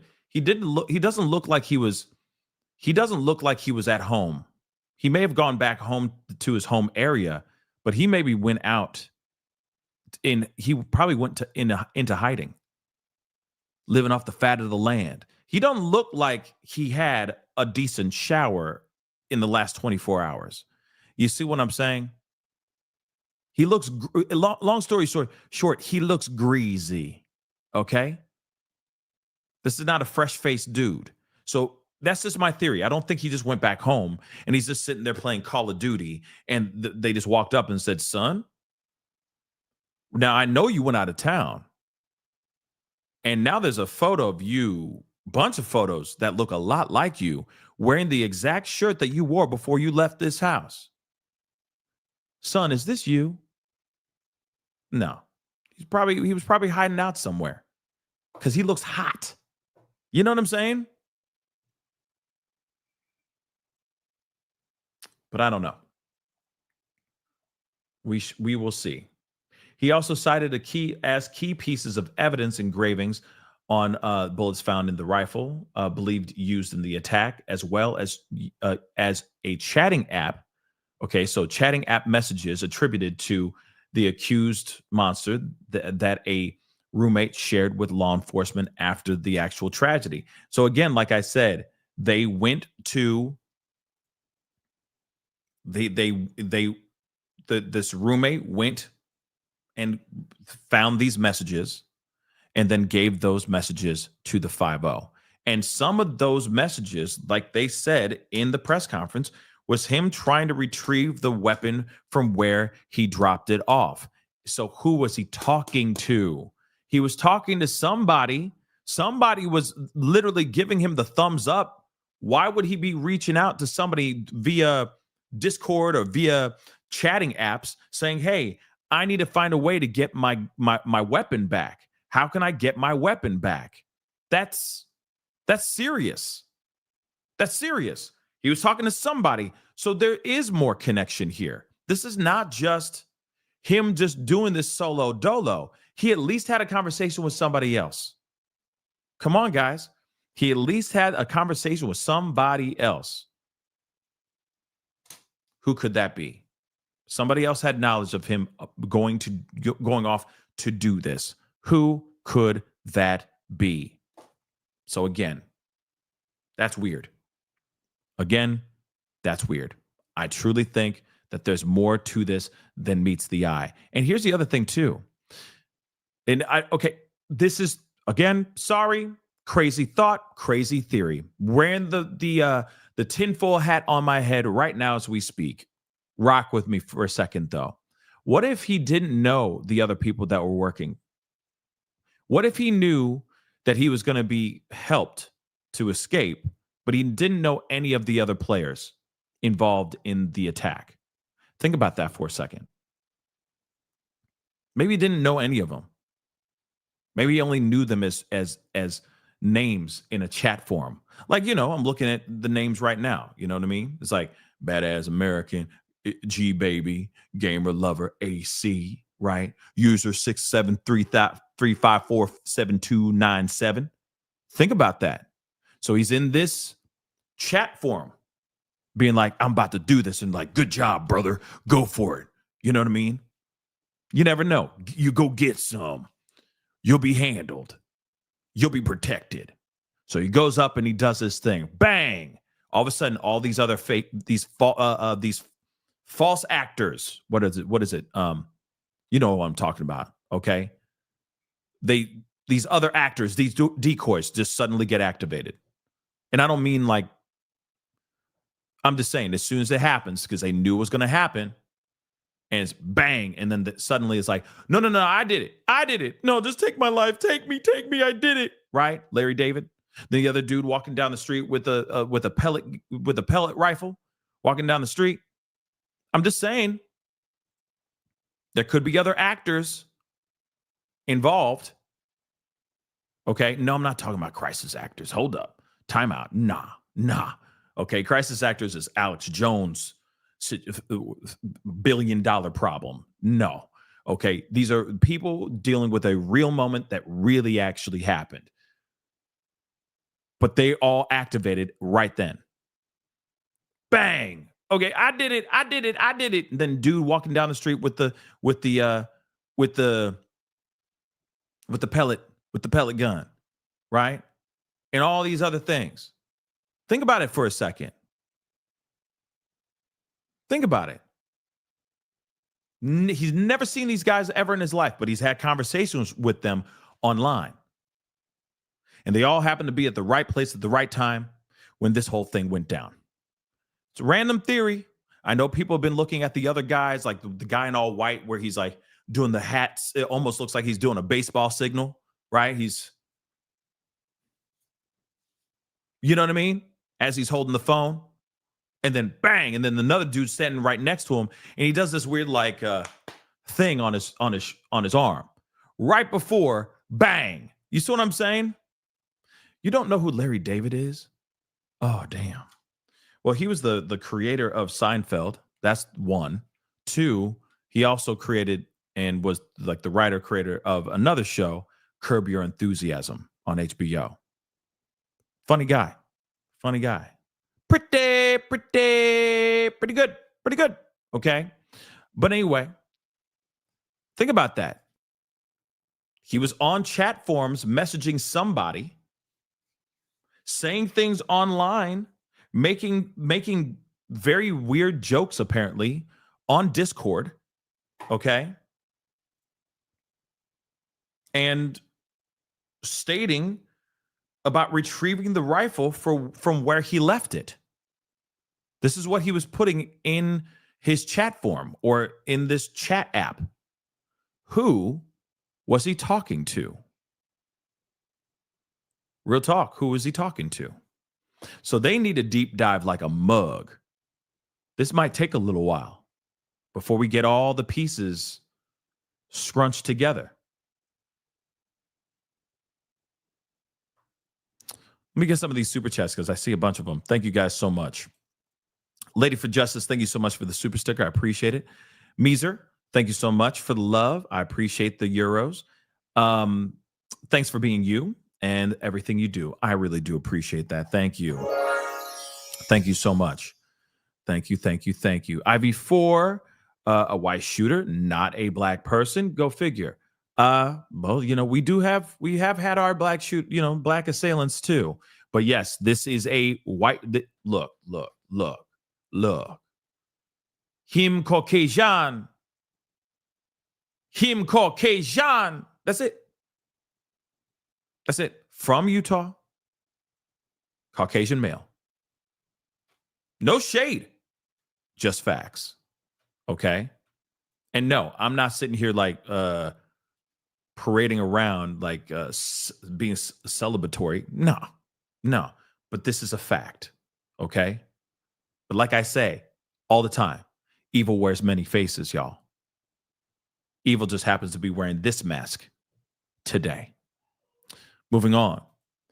Ride, thank you so much for the love. I appreciate it. Also, the Colorado Pew was done by I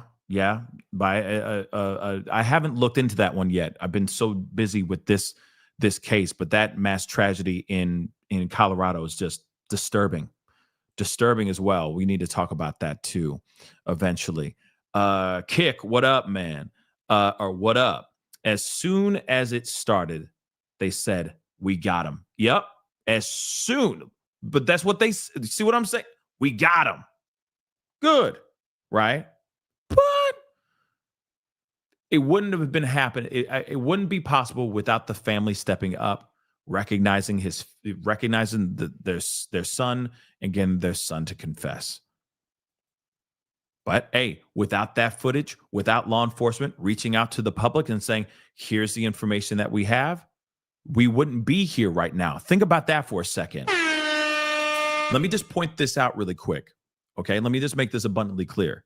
This is exactly the same type of approach that they need to be doing with the Emmanuel Hotto case. By the way, have you heard any updates about that? Have you heard any updates about the Emmanuel Hotto case? Anybody? Bueller? Anyone? No. You want to know why? Because they cut everything off from the public. Be really helpful if they gave out some information. Because you know for a fact the public would be like, oh, wait, I saw Rebecca over here. Oh, I saw such and such over there. But they said, no. F off, public. We're going to figure it out ourselves. Where is Emmanuel right now? He has not been found. 0, nothing, not a damn thing. But look at what happened when local PD in this situation said, hey, we need the public's help. Here it is. Here's all the footage that we have that we can give you right now. Without that footage being out here, that family would probably be like, did my son, what was that my son? I don't know if my son was there. My son went out of town. I don't know what he did, but you know what I mean? It would just be speculation. But once they saw the footage, once they saw the pictures of their son, they were like, that's my son. Come here, Tyler, come here. Did you have anything to do with this? And then a confession happened. Without them reaching out to the public, asking for the public's help, this guy would still be sitting in his apartment with his roommate eating ramen noodles, playing COD. I'm being real. Sorry. Sometimes getting the stuff out to the public is helpful. Look at what happened with the last case we just did.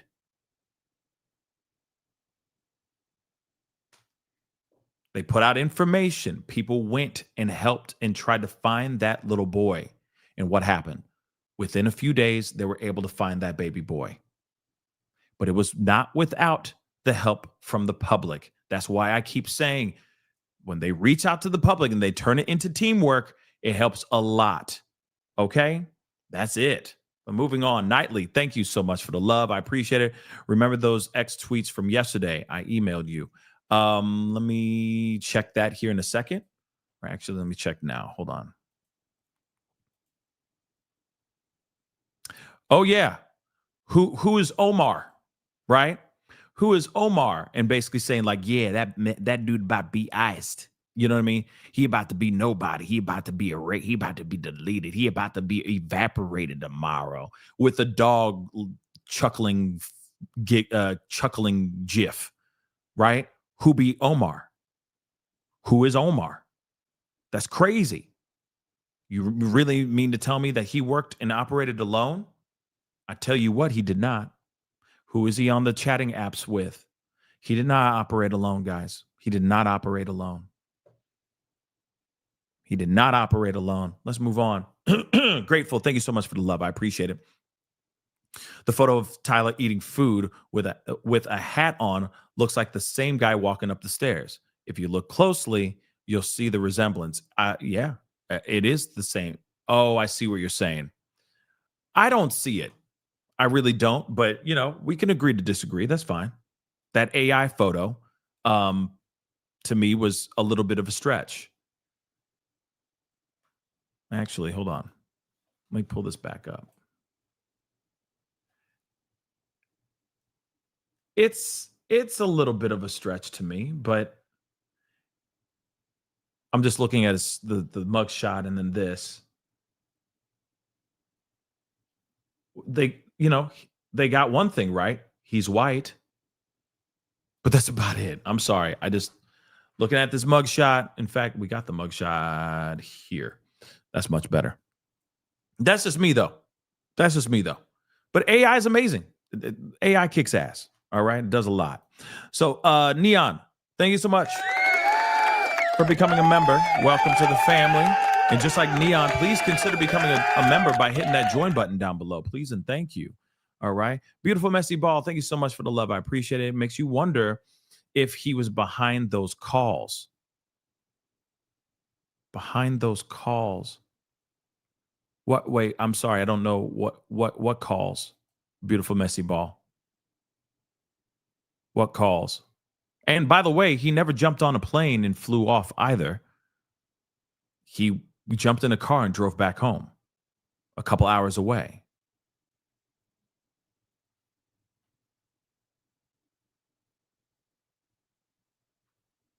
Oh, I see. Yes, those calls. Yes, the boom boom threats. Maybe. I mean, you never know, but why? That'd be very yes, I get it now. Beautiful Messy Ball. Thank you. But maybe it was a situation of, yeah, those threats. I mean, why would he do that? It would be very against the grain of what he initially did. And so in my mind, I'm like, would he be doing that out of just to throw people off? That's possible. But I don't think it has anything to do with him. I think there's something bigger going on. That's what I truly think. And what terrifies me about these hoax calls is that this could also possibly mean like that there's a possibility of this turning into expanding beyond messing with these shooter alerts. Like if they're able to hack in and do all this crazy stuff with all what happened with Vanderbilt and all that, you know what I mean? All these schools, if they're able to hack in and do all that, what else would they be able to hack into? And that's the thing I get scared about, because I'm talking like mass transportation types of technology, etc. Right? If they're able to do these hoaxes, they could shut something off. And that's something that's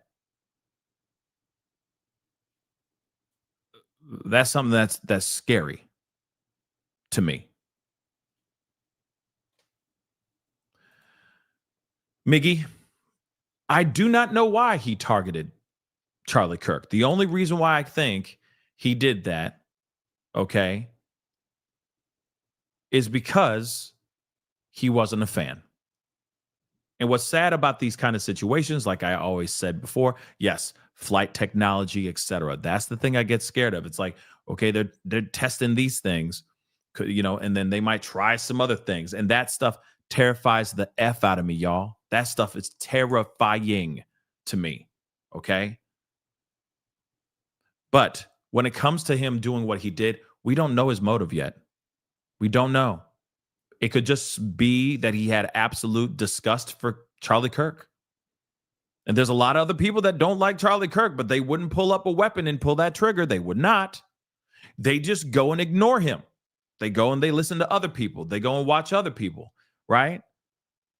They go to the Bible. They do their prayers. Lord, please forgive me for my hate for this man. You know what I mean? whatever it may be, right? And then they move the F on.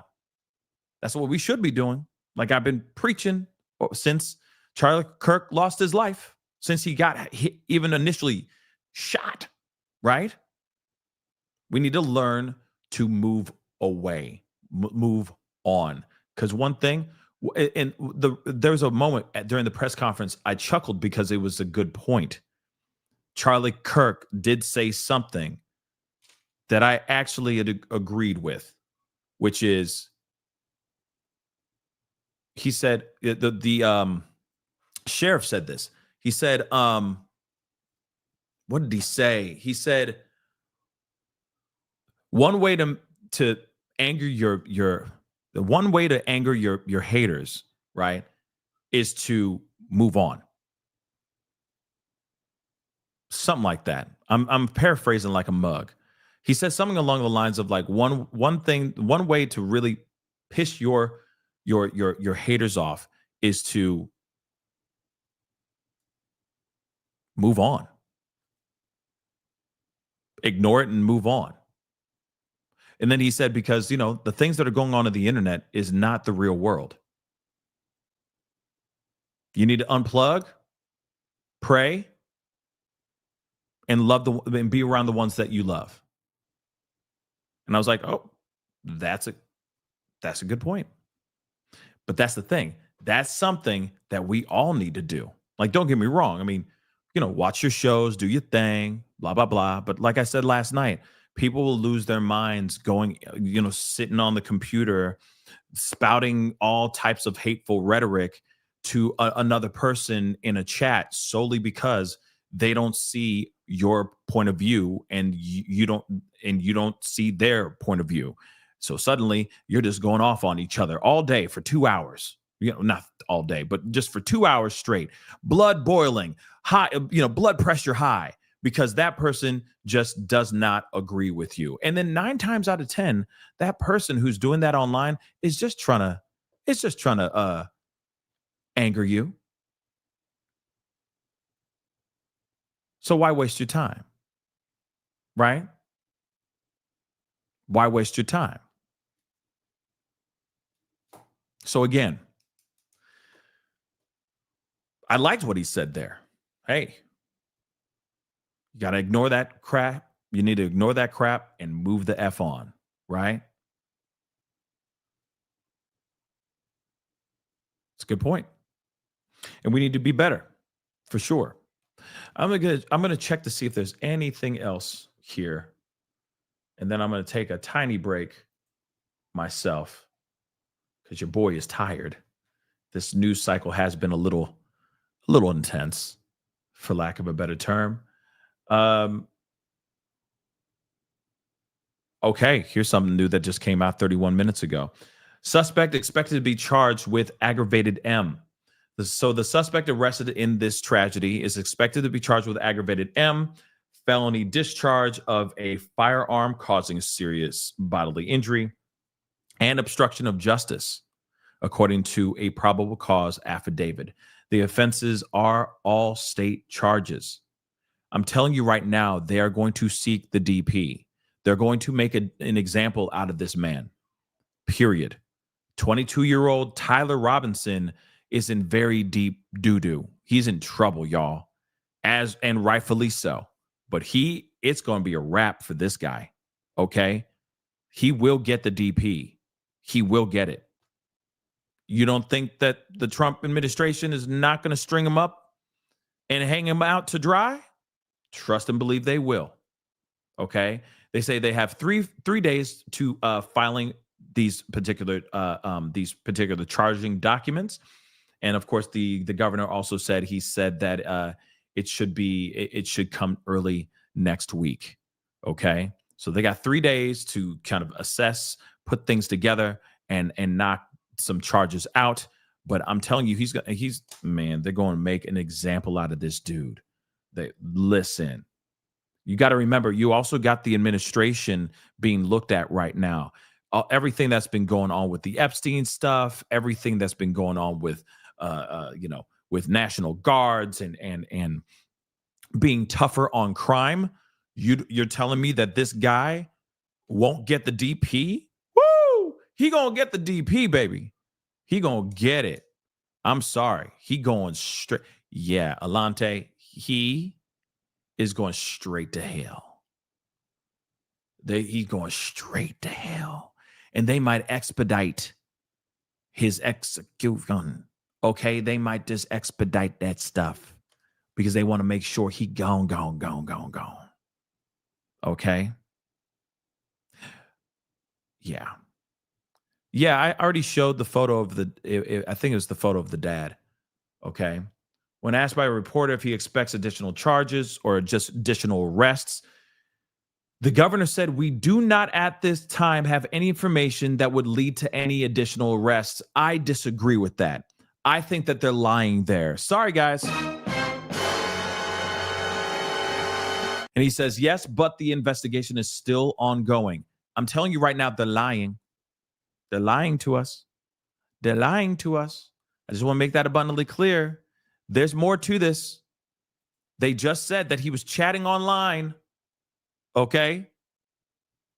They were chatting online. This dude was chatting online with somebody. Who could that be? Who was he talking to?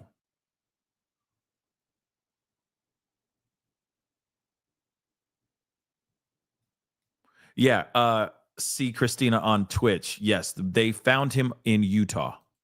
They found him in his home, or they arrested him in his hometown. Okay, but I don't think that they're going to say, "Oh yeah, we're following the leads on his Discord, the chat forum that he's on. We're deep diving. There's somebody by the name of Johnny Johnson. We got to talk to him right now. If you know who Johnny Johnson, no, they're not going to tell us anything. They're not going to say anything because they don't want these people backtracking and trying to cover up any breadcrumbs leading to them. So, of course, they're going to sit there and go, yeah, at this time we have nobody, but, the investigation is still ongoing. It's because the investigation is still ongoing. You understand? Okay, so let's go.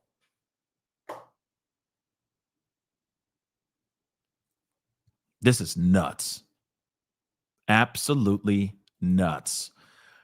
But guys, I am going to hop off, okay, for a little while, all right, and take care of a few things. Obviously, there's going to be more information coming out here as time goes on. I'll be back on in a few hours to chop it up with you guys.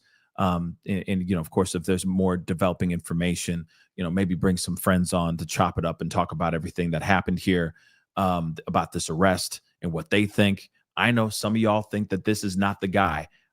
This is the guy. I'm sorry. I really do believe that this is the guy. I know that breaks some of y'all's hearts, but I really do think that they got their guy. Do they have all their guys? Hell to no. I think that there's more going on here. There's no way that this guy was able to successfully do what he did and get away with what he did without the help of those other people. Why were those people in the same area doing all that crazy stuff? Why was George Zinn in that area saying, I did it, and he also has a laundry list of charges, including terroristic threats? Why would he be there? You see what I'm saying? Why would he be there? Why would you have a dude walking down the street just randomly having a what looked like a deadly weapon strapped on his back as he's walking down the street in the same area that this tragedy happened? I'm telling you, I feel like certain things were activated. And maybe this guy didn't know these guys, but maybe he found them or met them all online and they were all working in unison at the same time. And they activated as soon as he pulled that trigger. That's what I truly think. And this could very well be the first pancake. Goo God. This could very well be the first pancake. Remember what they said in that press conference? They said in the 60s, listen, there was a bang, bang, bang, bang, bang, literally bang, bang, bang, bang, bang in the 60s. And then it stopped. And now we're back, almost like we're back in the 60s all over again.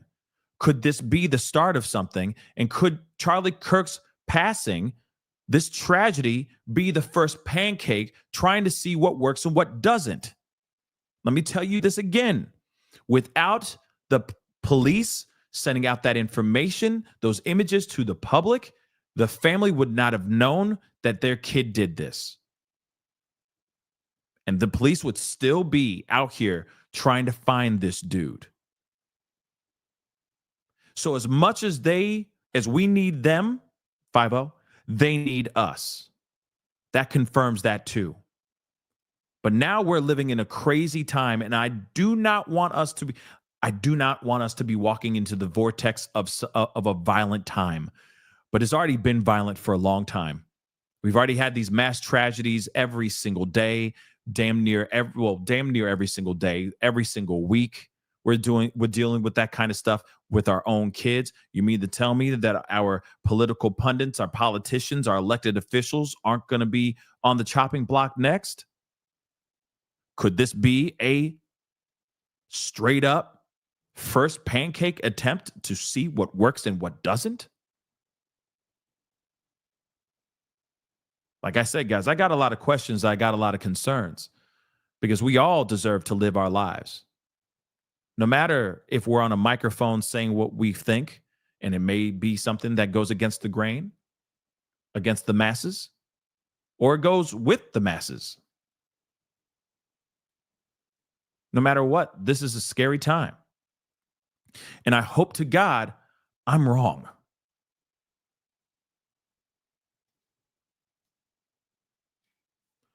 We'll see what happens here, though, guys. We will see. We will definitely see what happens. I'm praying that I'm wrong. I'm really praying that I'm wrong. I hope that this should not have happened, but you get what I'm saying. I'm hoping that this is the only time that this ever happens. But there are plenty of other people that have very strong voices on both sides of the political aisle. We have a lot of elected officials that are very controversial, that people feel have a visceral, guttural reaction to. And I just really hope I really hope this doesn't expand to something more. Like they said, and if I'm correct, the governor said this. I was wrong when I said the sheriff said it. The governor said this. I really hope this does not invoke more rage. We all need to chill. We all need to grab our little Haagen-Dazs, sit down, cuddle up in our favorite little comforter and watch a rom-com, okay? All of us need to take a chill pill, okay, and relax. That's what we need. Right now, we don't need more hoaxes or more people losing their lives. One is enough. Let's chill. And let's make these streets safe. Anyway, guys, that's the show. I appreciate all y'all for being here.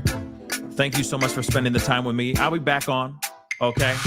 I already addressed the HBCUs, which is insane. It's insane. Unnecessary and insane.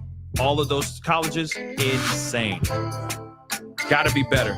Gotta be better, okay? But I talked about that way earlier in the show, all right? But anyway, I appreciate all y'all for being here. It really means a lot. Real talk. Thank you so much for tuning in and having the conversation with me. You could have this conversation anywhere else, but you decided to have that conversation right here with me. That really does mean the world to me. I'll be back on in a little while. We got a lot still to talk about, but I got some things to do, and I'll be back here in a little while. So please do me a favor. Hit that like button down below. Crush it, do what it do. Hit that reaction button if you can. That'll be ever so appreciated, okay? If you're watching on the TikTok, Facebook, X/Twitter, Instagram, Twitch, Kick, Rumble, make sure you are following. Show some love. Go over there. Hit the follow. Hit the subscribe button as well, okay? For whatever those channels ask you to do. Make sure you're subscribed here on my main channel here on YouTube. Go check out my other two channels, The Pascal Show Clips and Pascal Raw. Go check those out. Subscribe. Hit the notification bell to all of them so you know whenever I go live, whenever I upload, because it is random. All right? I do agree, Desiree, we need a real leader out there. We do. That's going to be another conversation we're going to have on another show, for show. Okay? We're going to talk about that, Desiree. I appreciate you saying that. We do need it bad. But make sure You subscribe, hit that like, hit that join button, become a member, check out my Patreon, okay? And of course, check out PascalMerch.com. We got some really great stuff over there. Go check it out, PascalMerch.com. Anyway, guys, it is time to get going. As this continues to boil over and progress, we'll be back with more updates very soon, okay? Much love to you guys. We'll be talking soon. Well, wait a second. I think I got a super chat. Sorry, Travel. What up, Travel? Thank you for the cover, Pascal. Did they say how he got home? He drove. He drove his car. From my understanding, he drove his car, okay? He drove his ride all the way back home. Crazy. Yeah, we're going to talk about that. We're going to get more information, and we'll talk then, okay? Thank you so much for the super chat, Travel. I appreciate you, and we'll be talking to you soon. Be good to yourselves. Be good to one another. This is The Pascal Show. Bye.